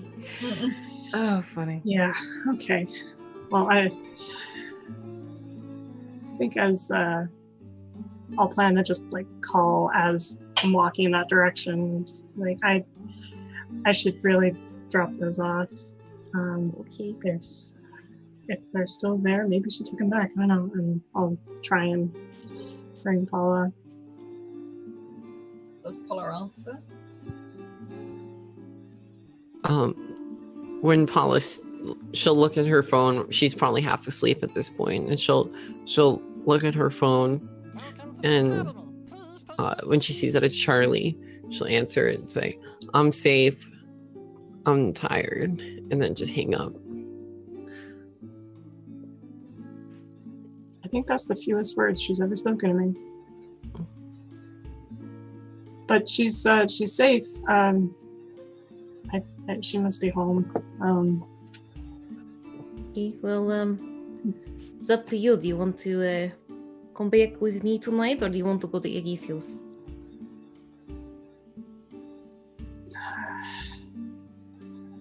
I can come with you. Okay. Maybe we well, I saw her go this way, so maybe we'll walk this way, and I don't know, maybe she left your Yeah. something with someone. You said you gave her stuff, so I hope so. I walk a little faster, just I don't know what happened. You can see the box Mm-hmm. on your way. In fact, it looks to be one of Armin's crates, like he's come back to fill up a crate, so you can see the name almost burnt onto the side of this crate. So you can recognize it as yours straight away. I'll just kind of make sure that at least all the things that I remember there being in there are still there. My little flower's still there. Which I'll actually pull out and just be like, I mean, as we got a little ways to a few blocks to go. I found this tonight, and I'm gonna offer Nettie the little glass flower. okay, that's a cool one. Where did you find this Right? one? It was at one of the stalls. I'm picking up the crates and I'm just walking in the direction. Oh, I found some cool ones at a stall too. And look at these, Yeah. look at these, look at these, look at these. And she'll pull out the night ones first that look like, look, isn't these cool? This night sky type thing. It hasn't even been named yet. I kind of want to name it Nebula because, it looks like, That sounds perfect. Yeah, but then, wait. There's more. There's 3 more, but they're different. And she'll pull out this one like makes it like daylight looking. Isn't that cool? It's night and day put together. It's amazing. I'm gonna do something with them all together in one terrarium. I think make very special. I don't know. I'm not sure what to do with them quite yet for purpose, but I think they have reason to be together. Seems like. Yeah, so I found those, but that one's really, I did not see that one, but that one's really neat. Did you see the one where they're like, in a wreath and like the colors change and there's something? Yeah. That was a really neat one. Oh, really I almost thought Paula was going to get it because she knocked on the ground, but it stayed, but that's okay. And I got the card from the lady who has the selling of things, and I might try and maybe help her out if she gets shop. Because I thought, hey, that might be another job where people aren't asking me about feathers. Feathers? Well, yeah, because I got the job at the cabaret and I wore a costume that had feathers on it. Everyone keeps asking how many feathers were on a costume. I don't know why, but I did find out there's about 10 feathers per square inch, so we can do the math that way if we want to. Okay. Yes, but it's enough. I mean, I'm not going to wear feathers again, but yeah, so I'm rambling. I'm sorry. Are you okay? No, it's fine. I mean, I'm just honestly enjoying the stream of just like joy that is Nadi babbling. And it's a bit infectious, and so she's having a good time. Well, I'm glad you liked the terrarium I made you. I mean, especially for you, so hopefully it helps out when you're at home. Yeah. Brightens up the place. Thank you to Mel and Kentucky Hawkeye for there are 2 advantages for Paula.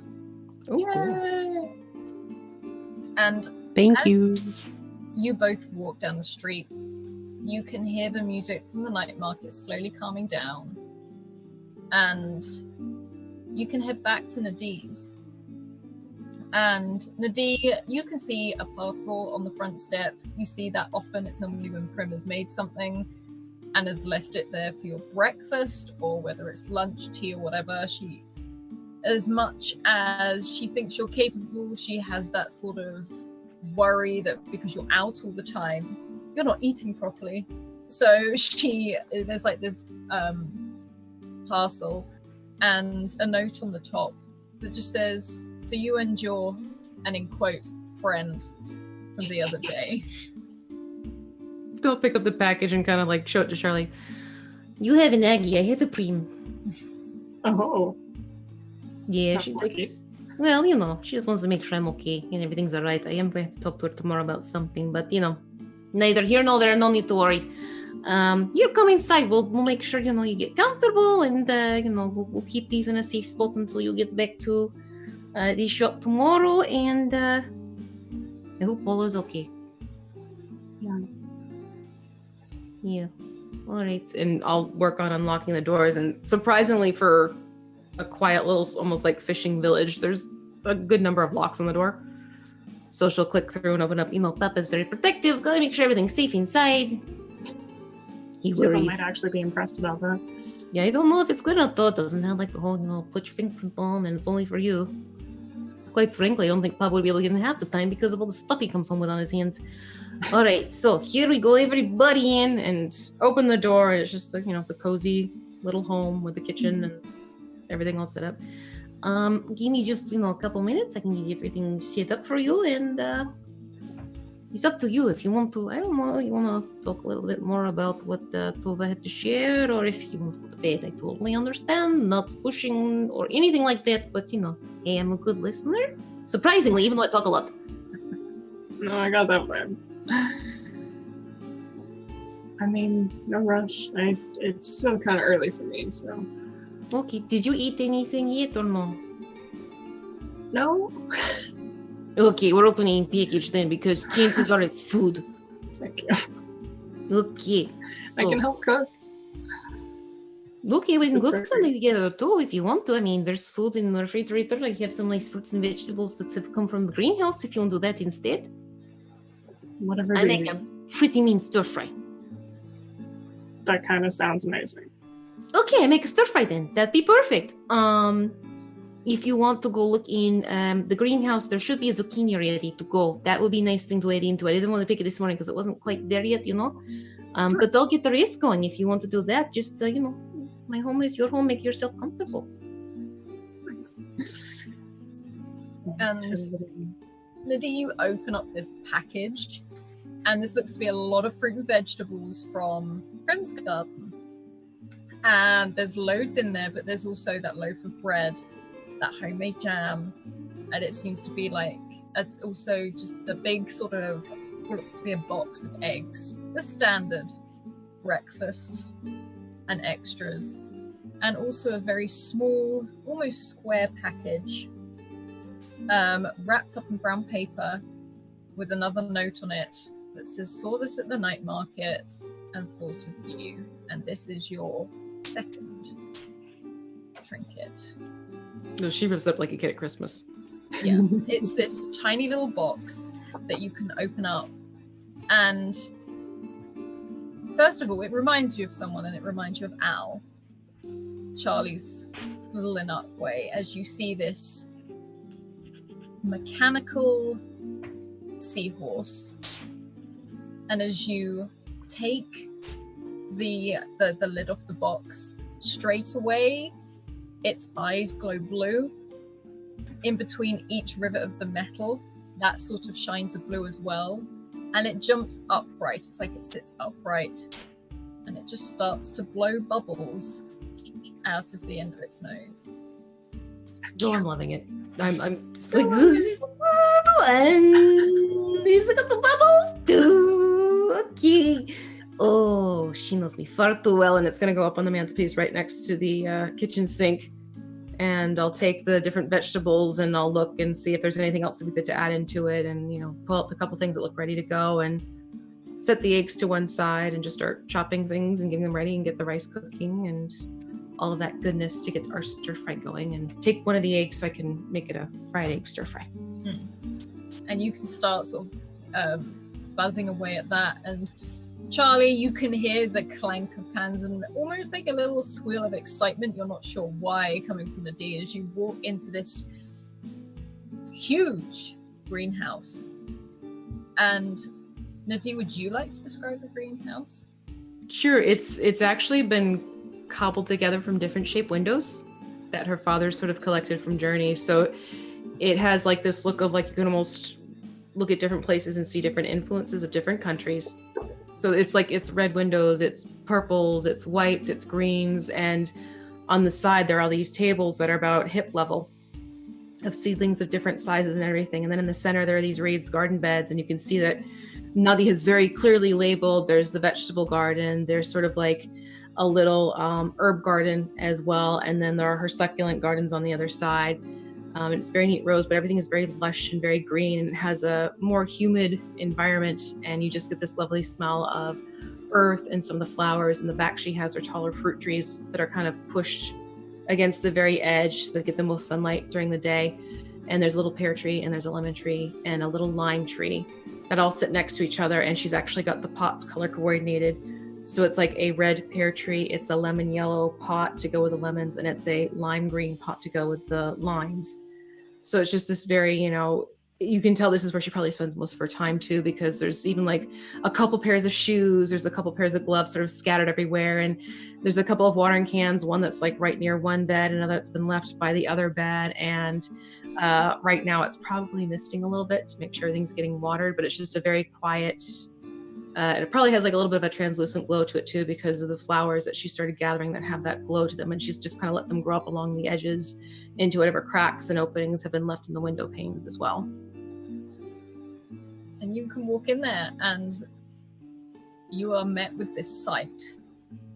And you do see, you call them zucchinis, right? Yeah, these zucchinis. I can never remember what you call them.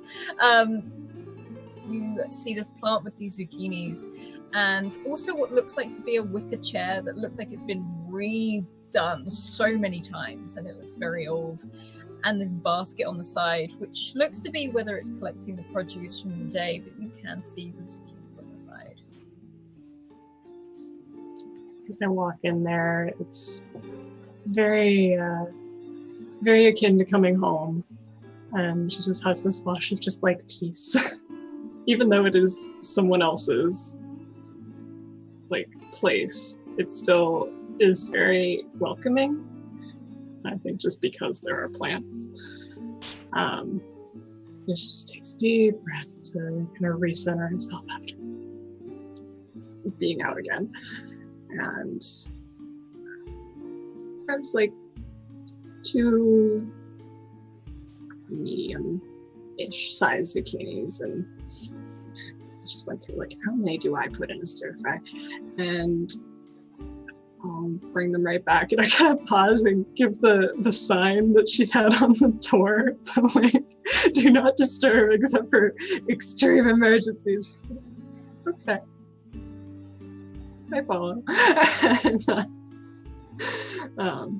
back in and yeah, set those and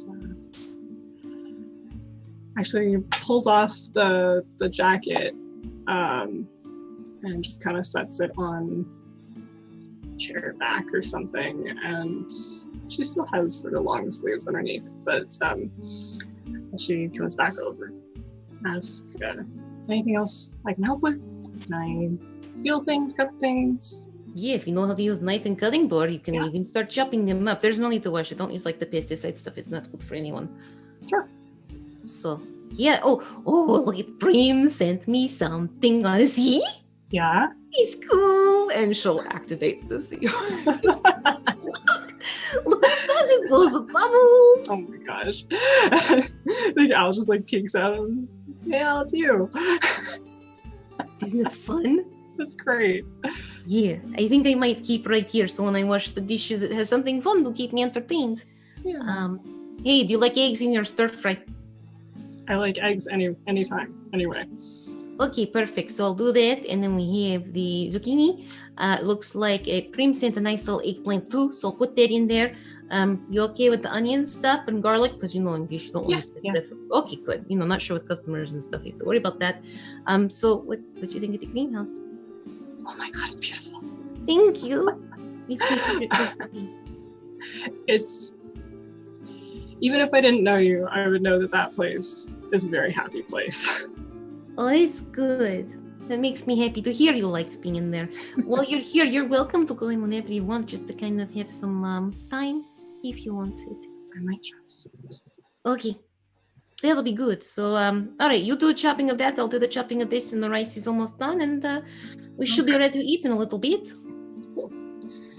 And she rolls up her sleeves, and you probably didn't see this before because she doesn't really gesture with her hands much. She doesn't have them in plain view a lot of the time. But as she rolls up these sleeves, you see that her hands are covered in these little kind of spiderwebby scars.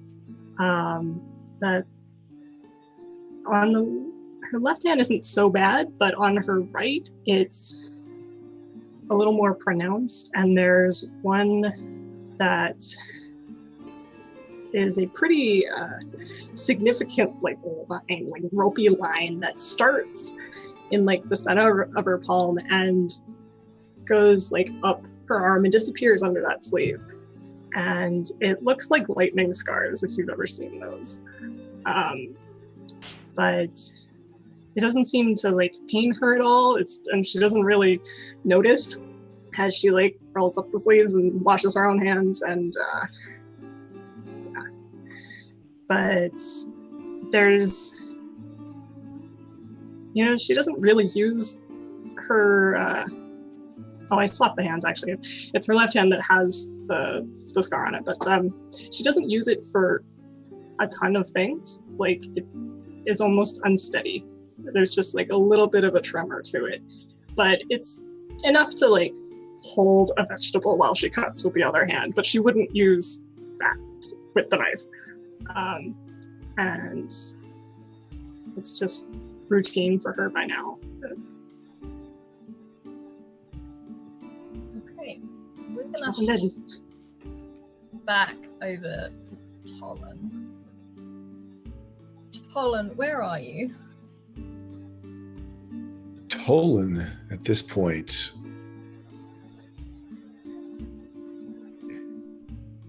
doesn't know where he is. He is not crying as in like weeping as much as sort of just tears of despair going down his cheeks as he finds himself back in this alley.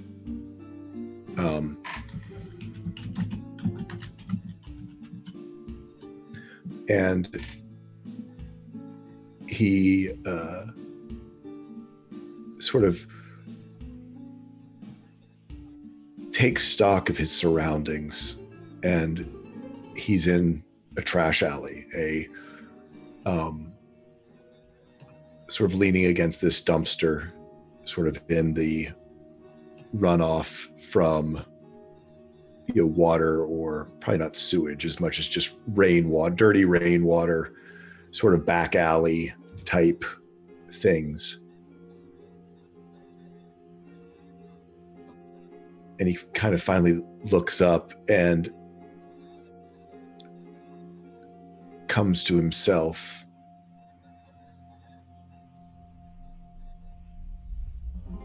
And he's not sure how he got here. This guy still seems too close.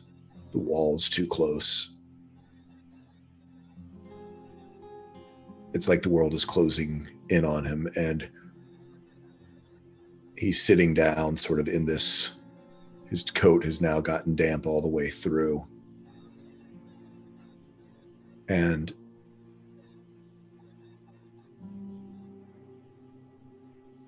he knows he needs to find his way home. But for the life of him, he doesn't have his bearings or know where he is. He's lost his hat somewhere along the way. He finally tries to get himself to stand up and probably puts his hand against the wall to get up, and then slips and sort of falls back down. He's not as young as he used to be.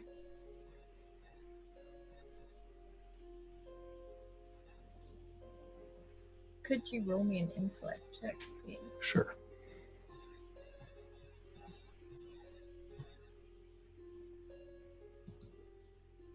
On a 4. Okay. You hear this before you see it. And you recognize this voice. But this is a kind voice. This person does not see you. But you see the cats first. And you can see Aggie strolling along this road. You're in like this alley, so you're sort of looking out, and you can see her going just like, come on, as she sort of shifts around them. Do you say anything?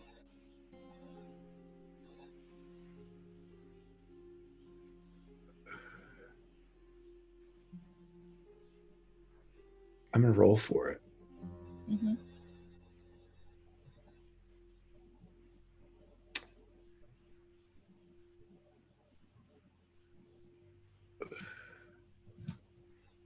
No, on a 6 he doesn't. He sees this woman and these 2 cats, but he knows he should recognize them, but he doesn't.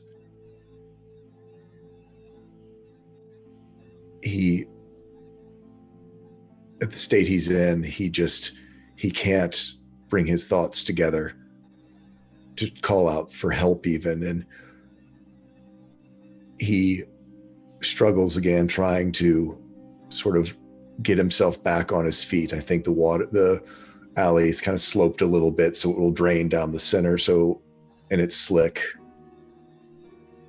And so he tries again to sort of get himself pushed up off the ground, feeling his age, feeling this just exhaustion.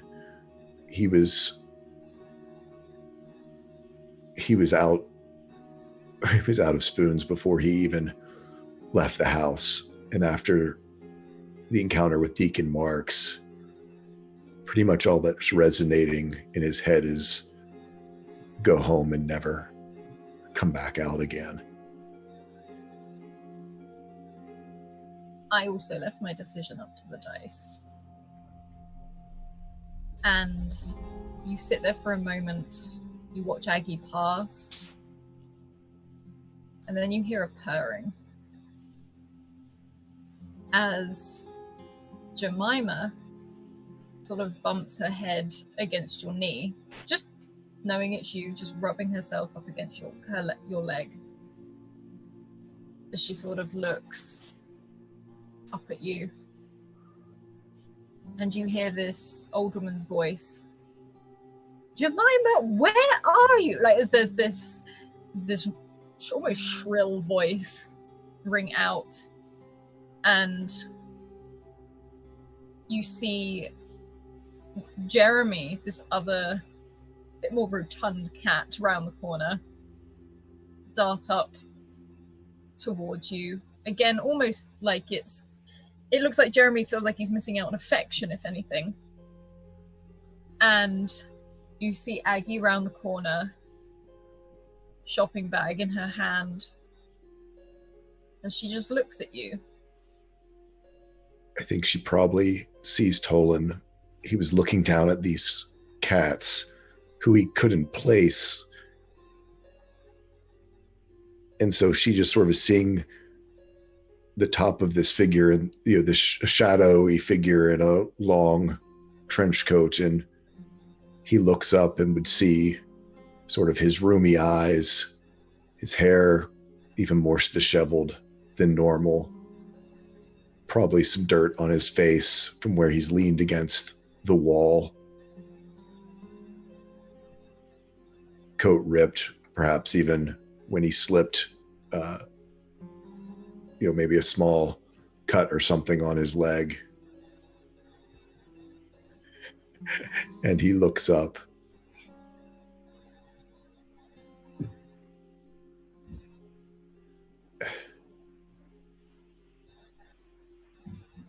Aggie?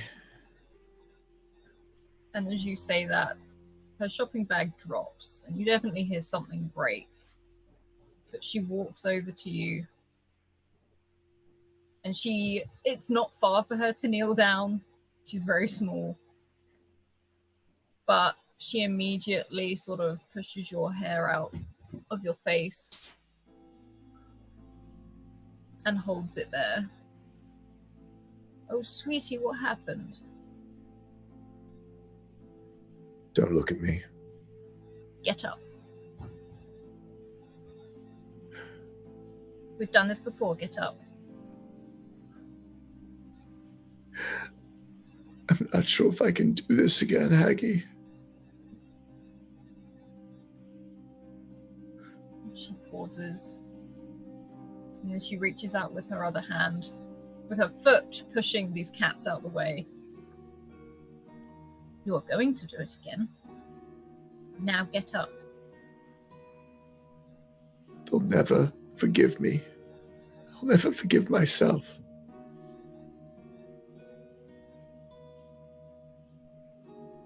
Tolan Falk, when I say get up, you get up. Now walk this old lady home.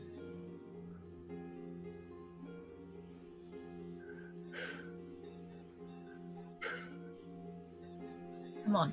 And she holds out a hand to you, taking it off of your face. But what for? What's it all for? I might get another good day, another good month, a year. And she just stares at you.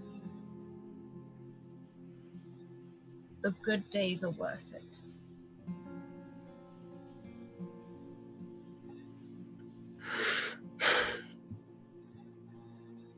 What about Averick? I ruined his life. And he still comes round and calls you friend. What about Guilt. me? I'm not here out of guilt. I couldn't give a damn about guilt.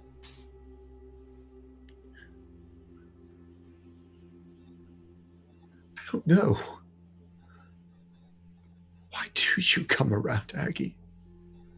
You've never once, in the years we've known each other, ever even asked. I have people on the street who yell out at me and ask why. How could I do this to them? How could I do this to the city? How could I do this to myself? You've never asked. Why? And she again pauses.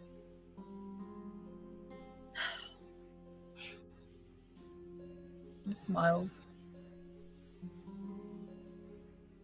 Because that's not what I see. I'm not going to listen to a headline, a newspaper, a jumped up churchgoer. I make my own opinions.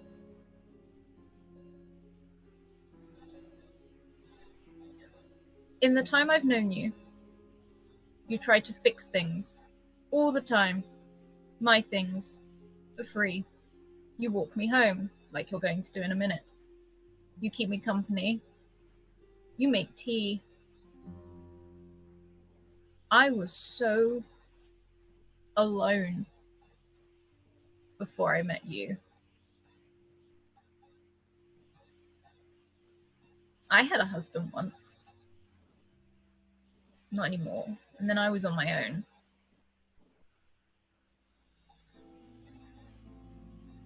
You've been good to me. And I don't see an ounce of what. And you just see her sort of close her eyes for a moment. And she doesn't say the name of what he sees in you.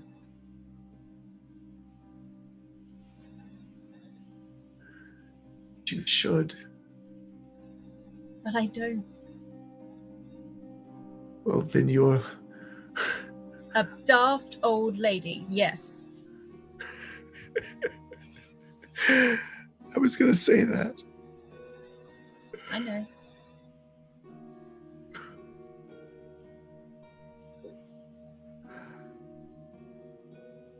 It was worse this time. I got lost. I get lost all the time. That's why I have these two. And you sort of see these cats that have just sat by her feet, which are right by yours.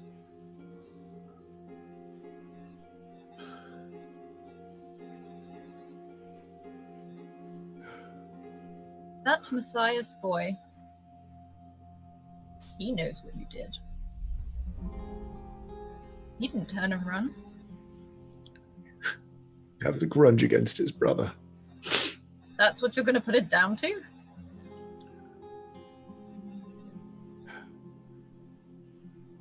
I don't know. Lots of people have a grudge against that man.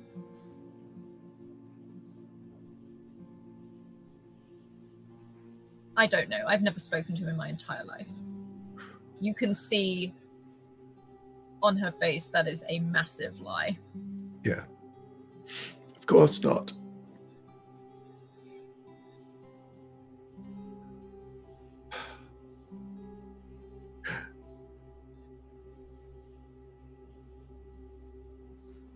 Are you going to walk me home or not?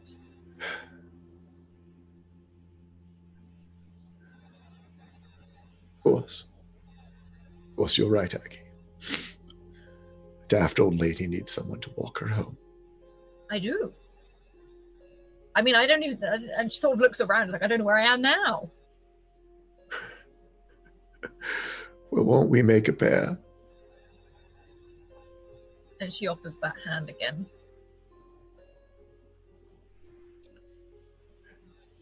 You know what was the frightening part? What was it, sweetie? I didn't want to be found. And she leans in. That's why I'm here.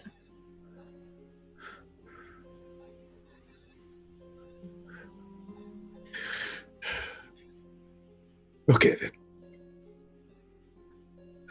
So, Come on. I have tea and biscuits at home. Also, I found a thingamawatts that I need you to look at. yes, Aggie. Some very tall man sold it to me. Lovely chap. All the way from Valadris. Oh, You can stay at mine tonight. It's not optional. thank you, Aggie. Come on, I've got old bones. I can't stay out in the cold this long. Yes, Aggie, of course. That's it, Alziop. And she sort of pulls you. And he gets to his feet. Let's get you home. Yes, let's. Come on, you two. And these cats sort of quickly home in on both of you. Home, Jemima, Jeremy. I think you know the way better than any of us. And they do. They lead the way. And they walk you back to Aggie's. In fact, you weren't far at all. And she fumbles with those keys. 1, 2, 3, 4 keys. But she opens it. And the cat's bound in very quickly. The clock isn't working on the side wall. And she bustles into the kitchen. This tiny little kitchen, which you're not quite sure how she inhabits. Get the tins off the top shelf for me, would you? Yes, Aggie, I've got them. And as he starts to see familiar things,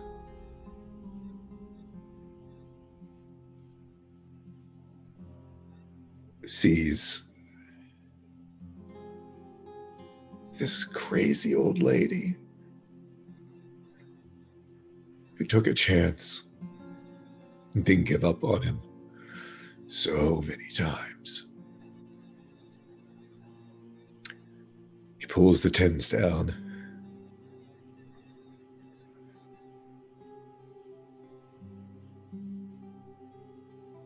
And goes and pulls up 2 chairs at the little table. Starts setting out the cups.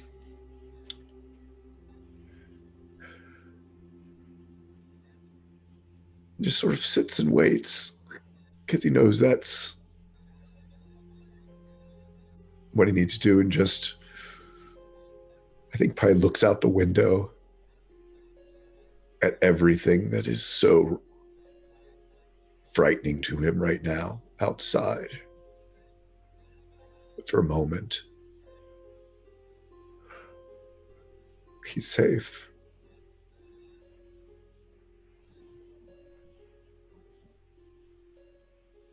And you hear the clatter of crockery. She shuffles about. She makes the tea. And she pours the tea. And she sits down on this chair that has a cushion on it because otherwise she's too small at the table. And she looks at you and pushes the biscuit tin forward. I think you need a day in the garden. And she sort of gestures to the back door. Tomorrow. Never been good in a garden. Things just never seem to grow. In my garden, they do. Of course they do. And she smiles. Eat up. I'll be making supper later, so you may as well eat it. It's nearly midnight. Have you never heard of a midnight snack? Of course, Aggie. Of course, you're right. Midnight snack it is. We'll stay up just a little longer. That would be nice. Oh, and she sort of like immediately absentmindedly, that thingamawhat's-it? And she reaches into her bag, which you see tips over, and you can actually see some of the flowers from Valadris as they glow in this bag. You see some other bits and bobs, some actual left, like, looks like she's bought some food at the night market and just kept it in the bag. But she reaches in and pulls out, it almost looks like a compass. Big, solid brass compass. And this is your first trinket, Holland. As she pushes it across to the center of the table and knocks on the glass of it. Doesn't work. I thought you could fix it. Doesn't point north.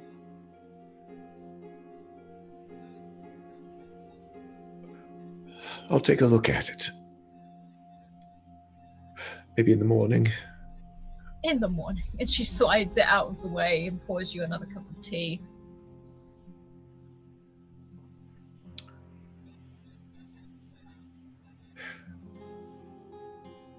How do you do it, Aggie? How do I do what? He looks at her and just, this. Sort of motions as he did with Matthias. And she shrugs. You just always have.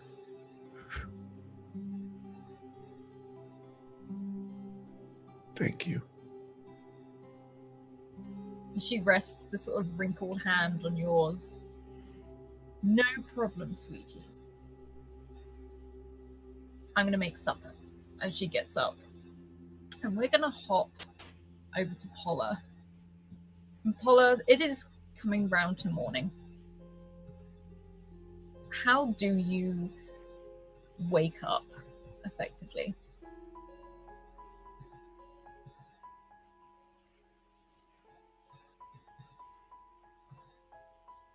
You're muted, Polla.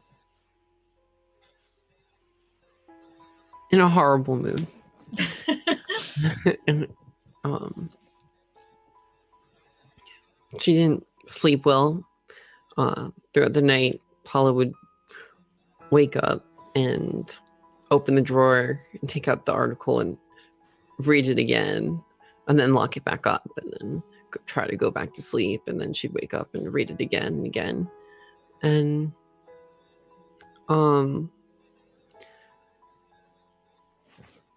she starts to think about everything that Deacon has told her, and this new group of friends that she's made. And she wonders if they know.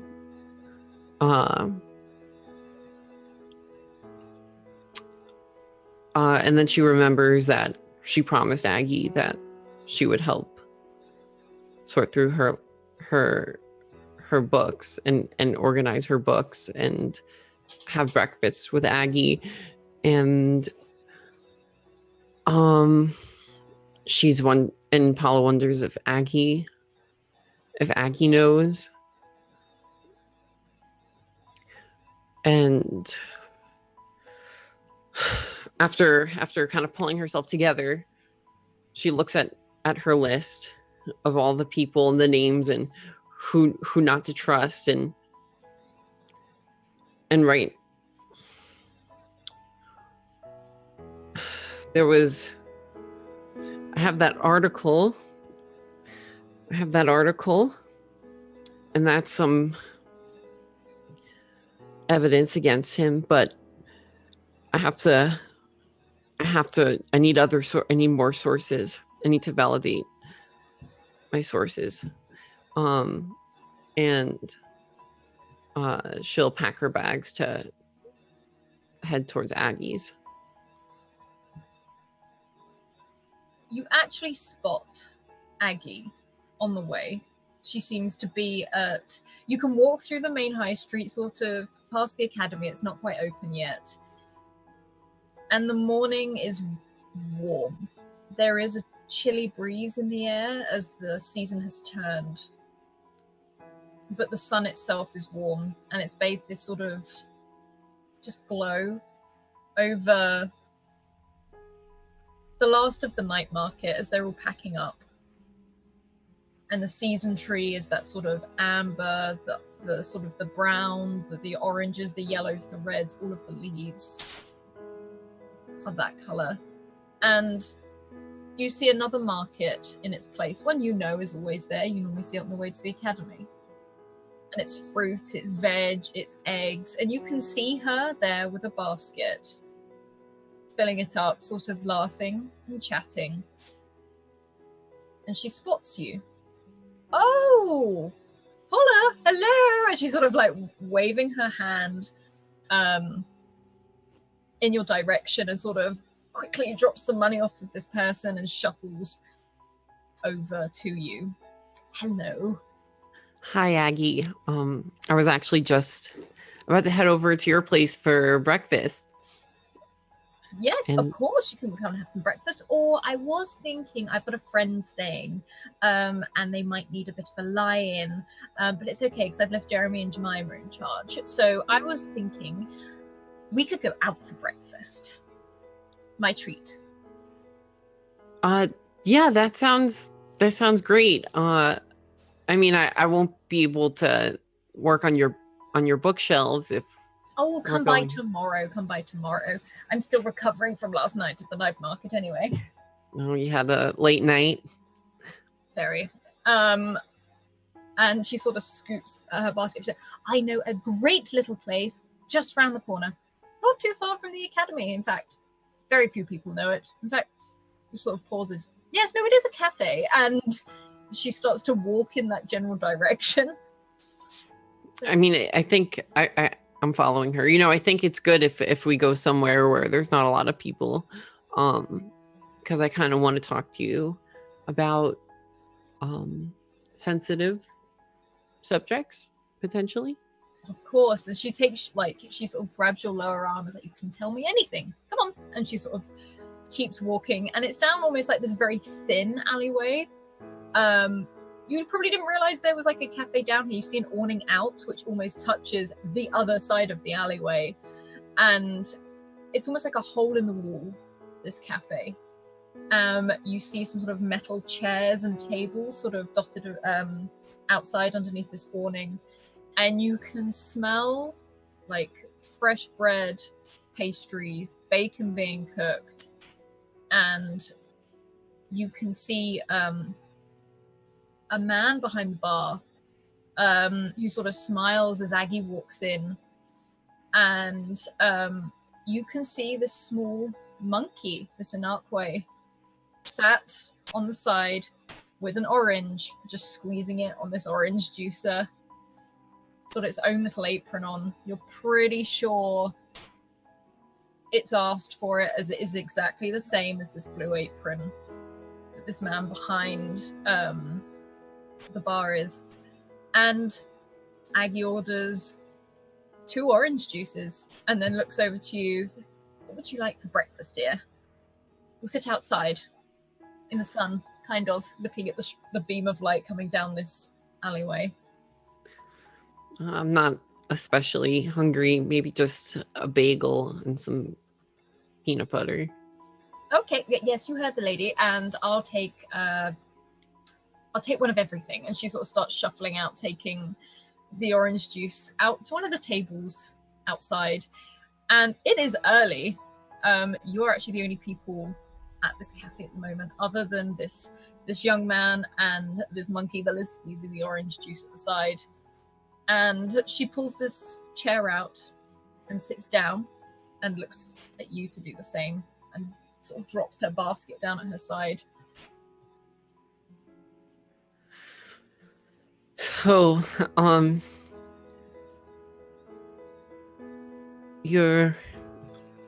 nice weather we're having, Lovely weather, especially for the turn of the season.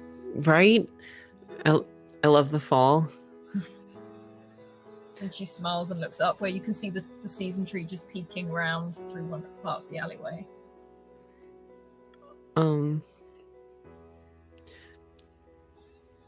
Your husband, is it okay if we talk about your husband? Of course. He was a lovely man.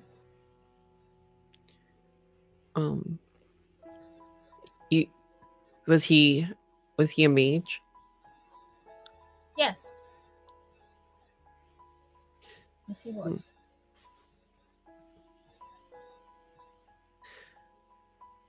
Do you know a lot about mages and magic and Inanakwe? I know a little. I'm learning every day.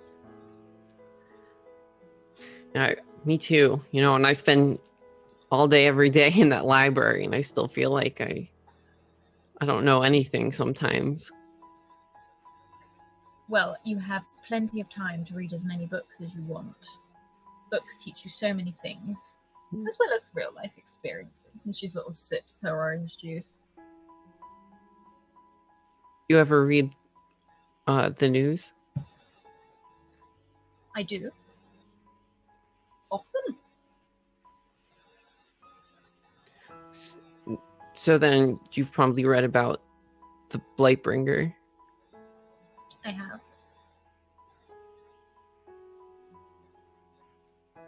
So you know that then. I do. Why would you still keep him around? Because he is a kind man.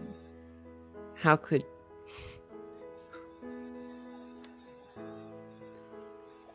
Do you believe that what is written in the article is true?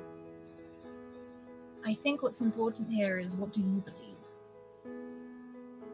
No, How that's did you not. acquire that article? It's not. It doesn't matter. It's.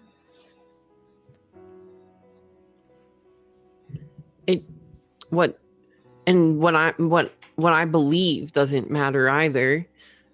What matters right now is the truth. It does. So is the article true? To an extent, but it's not how it is. It's also not my story to tell fully. Mages can be kind.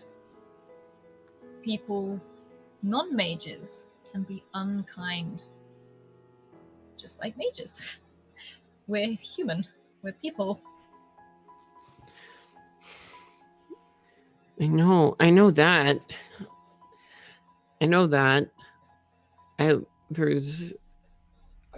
There are mages that I love, but it's not.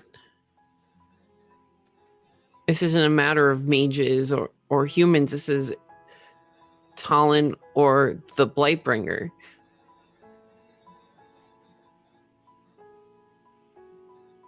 And she just sits and looks at you, sort of watching you process your emotions and your thoughts out loud. Sips her orange juice again. You see the man from behind will come out, just pop like your breakfast down. Thank you. As he disappears. Again. Take a bite of the bagel. If you think that hearing Talon's explanation will clear things up, then you're wrong, Aggie. That's a biased source. I came here to talk to you. Paula, every book in your library is written by a biased source. Just as the newspapers. I'm going to be biased.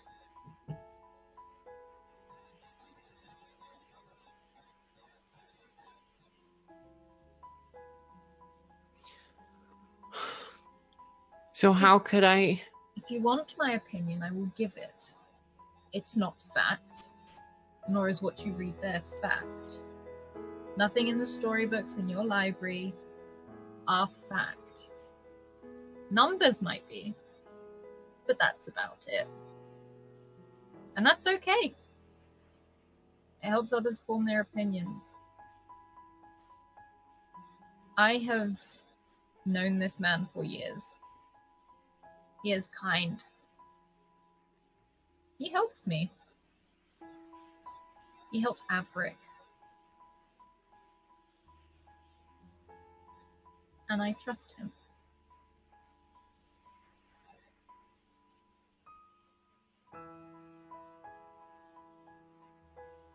My husband said everyone deserves a second chance. It doesn't matter to what extent you give that chance.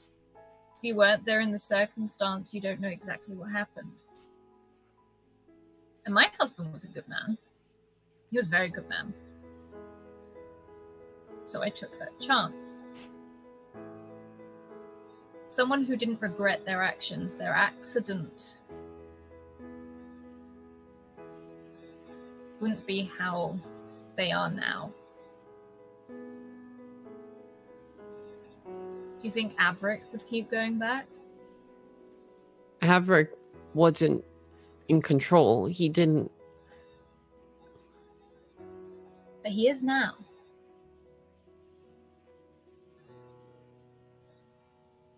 I completely understand why you have formed this opinion from this article. I get it. In fact, I've read it. Got dropped off at my door the next morning.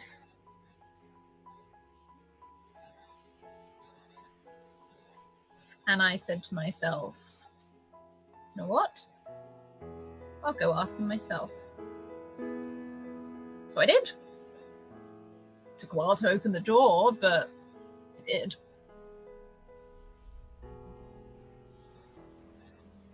Is he sorry?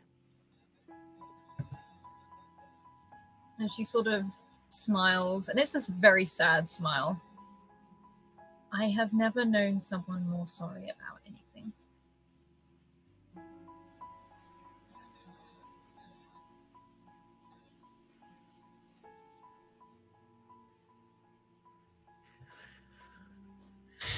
Well, thank you for your insight.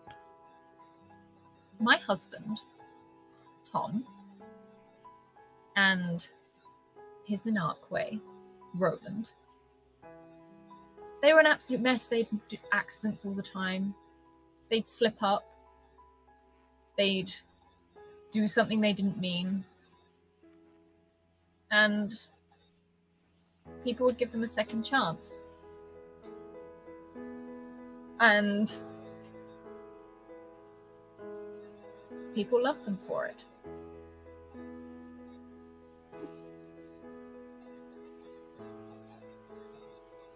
Once his Inarque destroyed a whole shop when he was in a temper.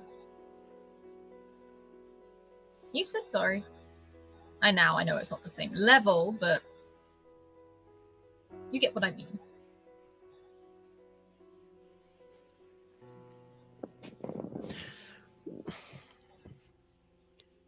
There has to be more than just a sorry, though, at some point, you know? If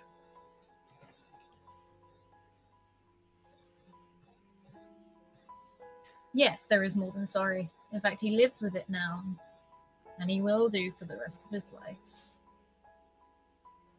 But he is good, and I will tell everyone I meet that.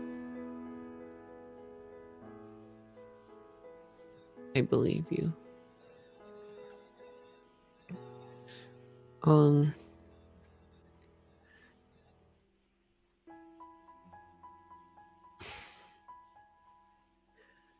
This You don't. Hmm. It's just that there's been so many weird things happening recently in Karnan. There has. Shadows following people. I know. And I don't know why I feel like I have to make sense of it all.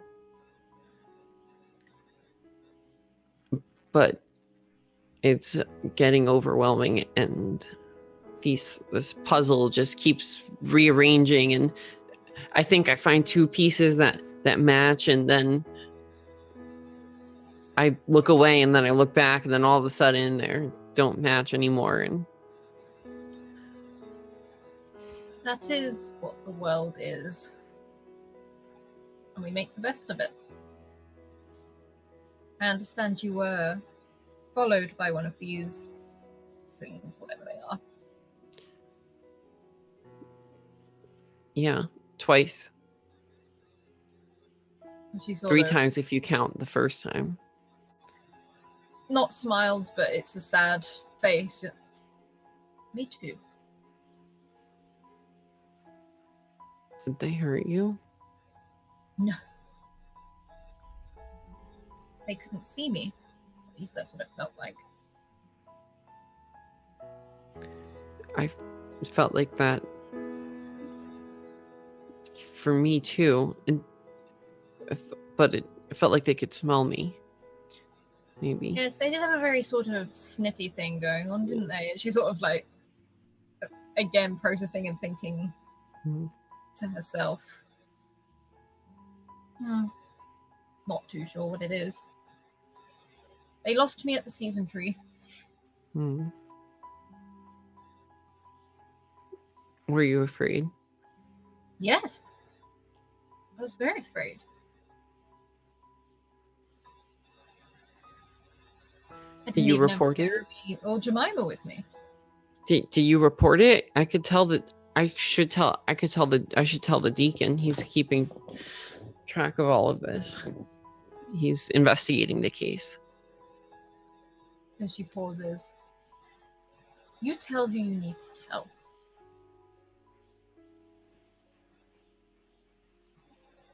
Okay, I'll tell the deacon when I see him next. Well, this has been very informative breakfast. Should we do it again? Do you want to do it again? I can make you eggs at my house next time. Yeah, no, I still want to help you get your bookshop in order. It is awful. It's awful. I know. But right now I have to get to work at the library. I mean, if the academy's open today, I don't even know at this point. Well, I did see the light switch on last night. Oh, so did I.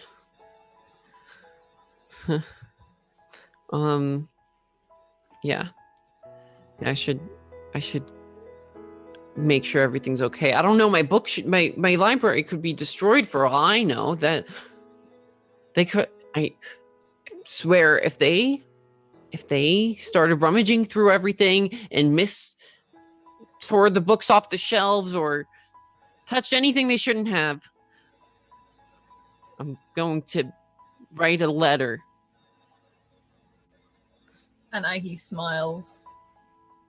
I think you should hurry to work so that library is in good hands again. Well, this was good. I gathered lots of information, and I feel much more informed after this discussion. And I'll put my hand out to shake Aggie's hand. Aggie stands. And she doesn't take your hand, but she does open her arms.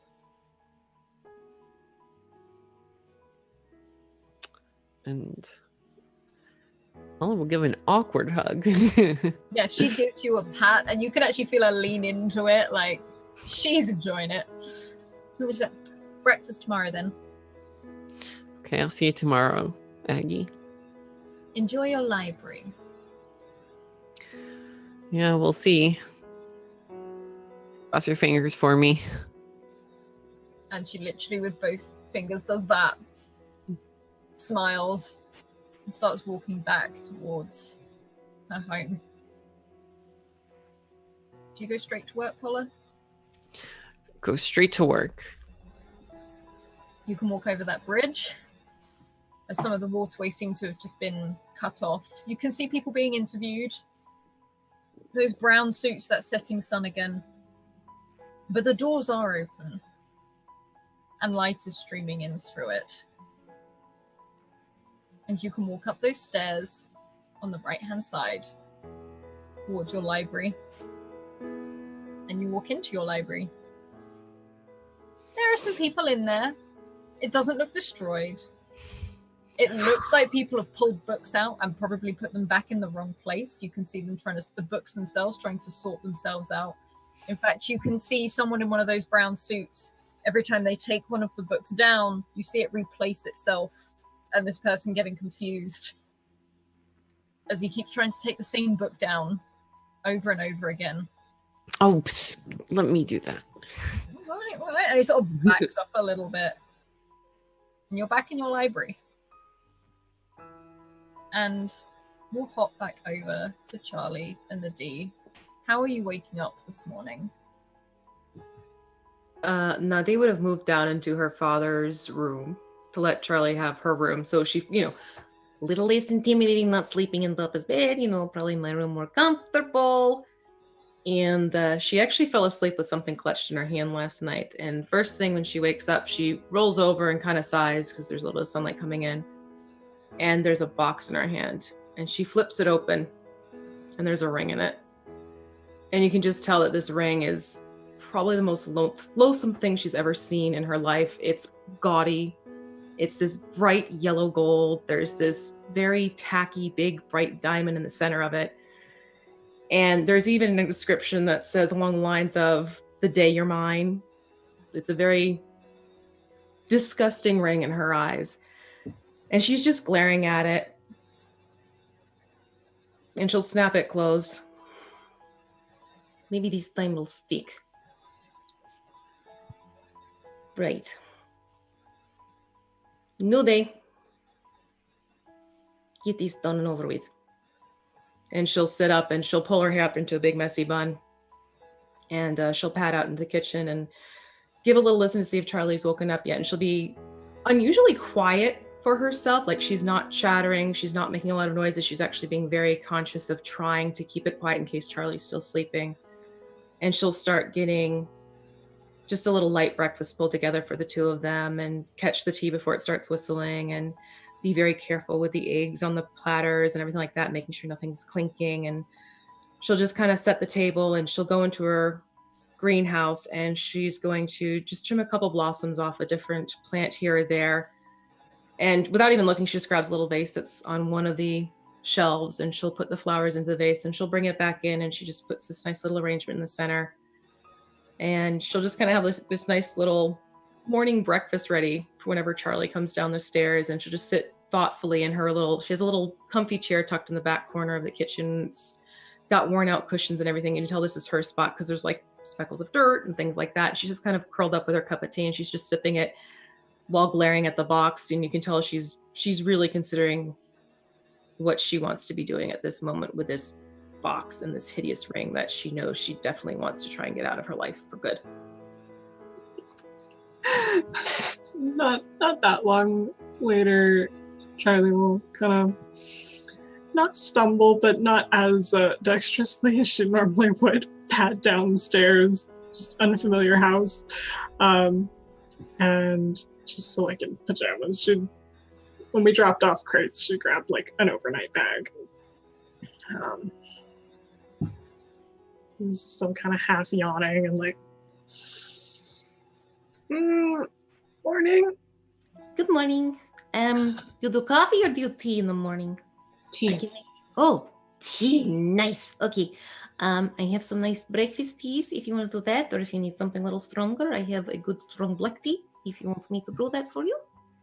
Preferably the chillest tea you have, like low caffeine. Oh, that I can do.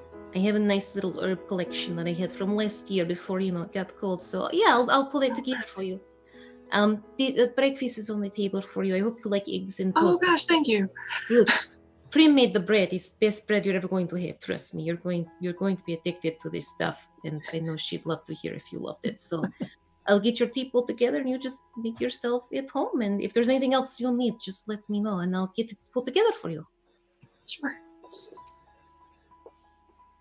Sit down, and she looks a little uncomfortable at being taken care of. Like she wanted to do things and now there's nothing to do, and so she just kind of sits very meekly and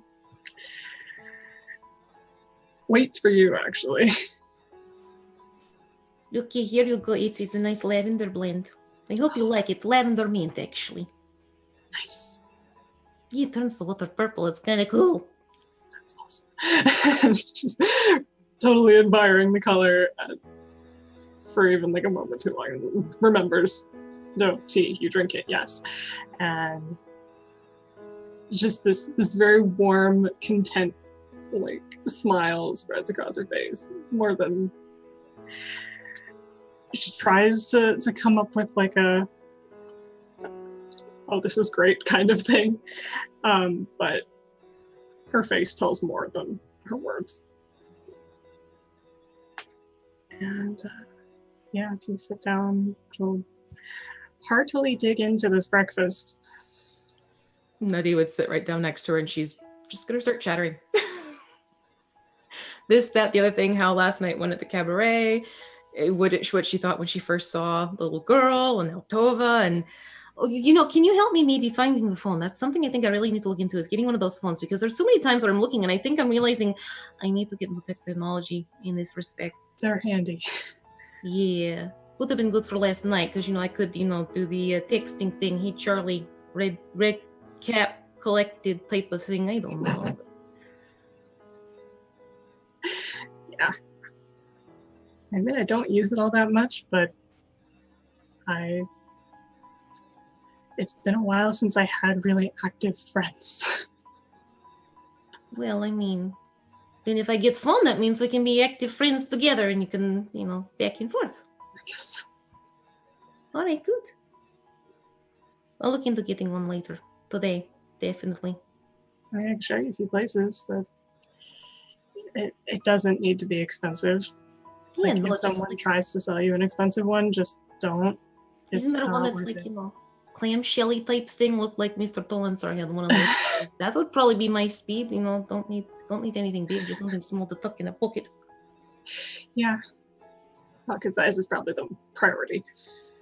Yeah. I see these giant ones these days. There's just so much. I wouldn't have a place to put plants. That'd be silly. I'm glad you stayed last night. Me too. And as you sit and you enjoy breakfast together, the sun is coming through the windows, and that plant, Nadi, you picked up, that firefly seed, you see a small green sort of sprout poke up through the earth, very tiny, literally just the start. And as the sun hits it, it starts to glow. And before we head off, we're going to hop back to Polla very quickly in this library where people have been messing up your things. What are you doing as you now have your library back?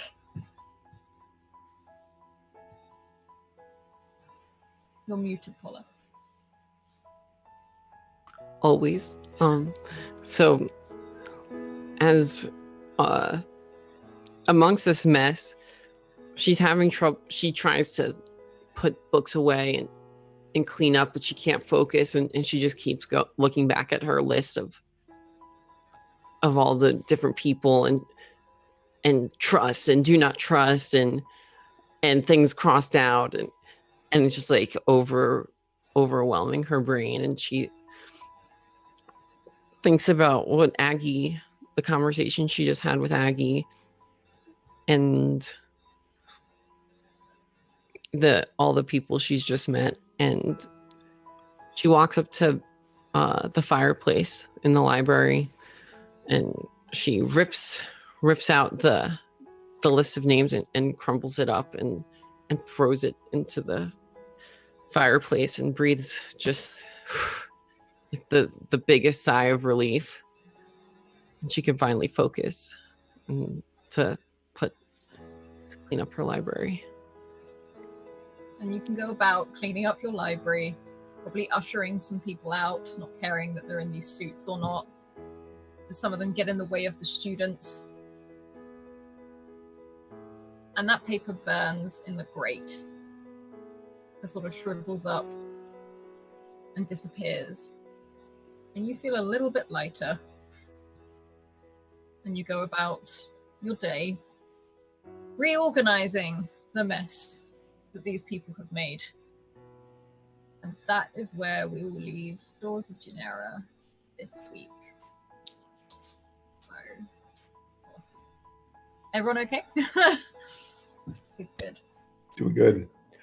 I just want to take a second and thank everyone in the community, and also Alice for this world, and actually in Scratticus as well for creating a channel that has such a safe space to be able to come into and really open up and show things that are important to you and role play through them. And so thank you everyone out there in chat, folks who watch this maybe at a later date or not.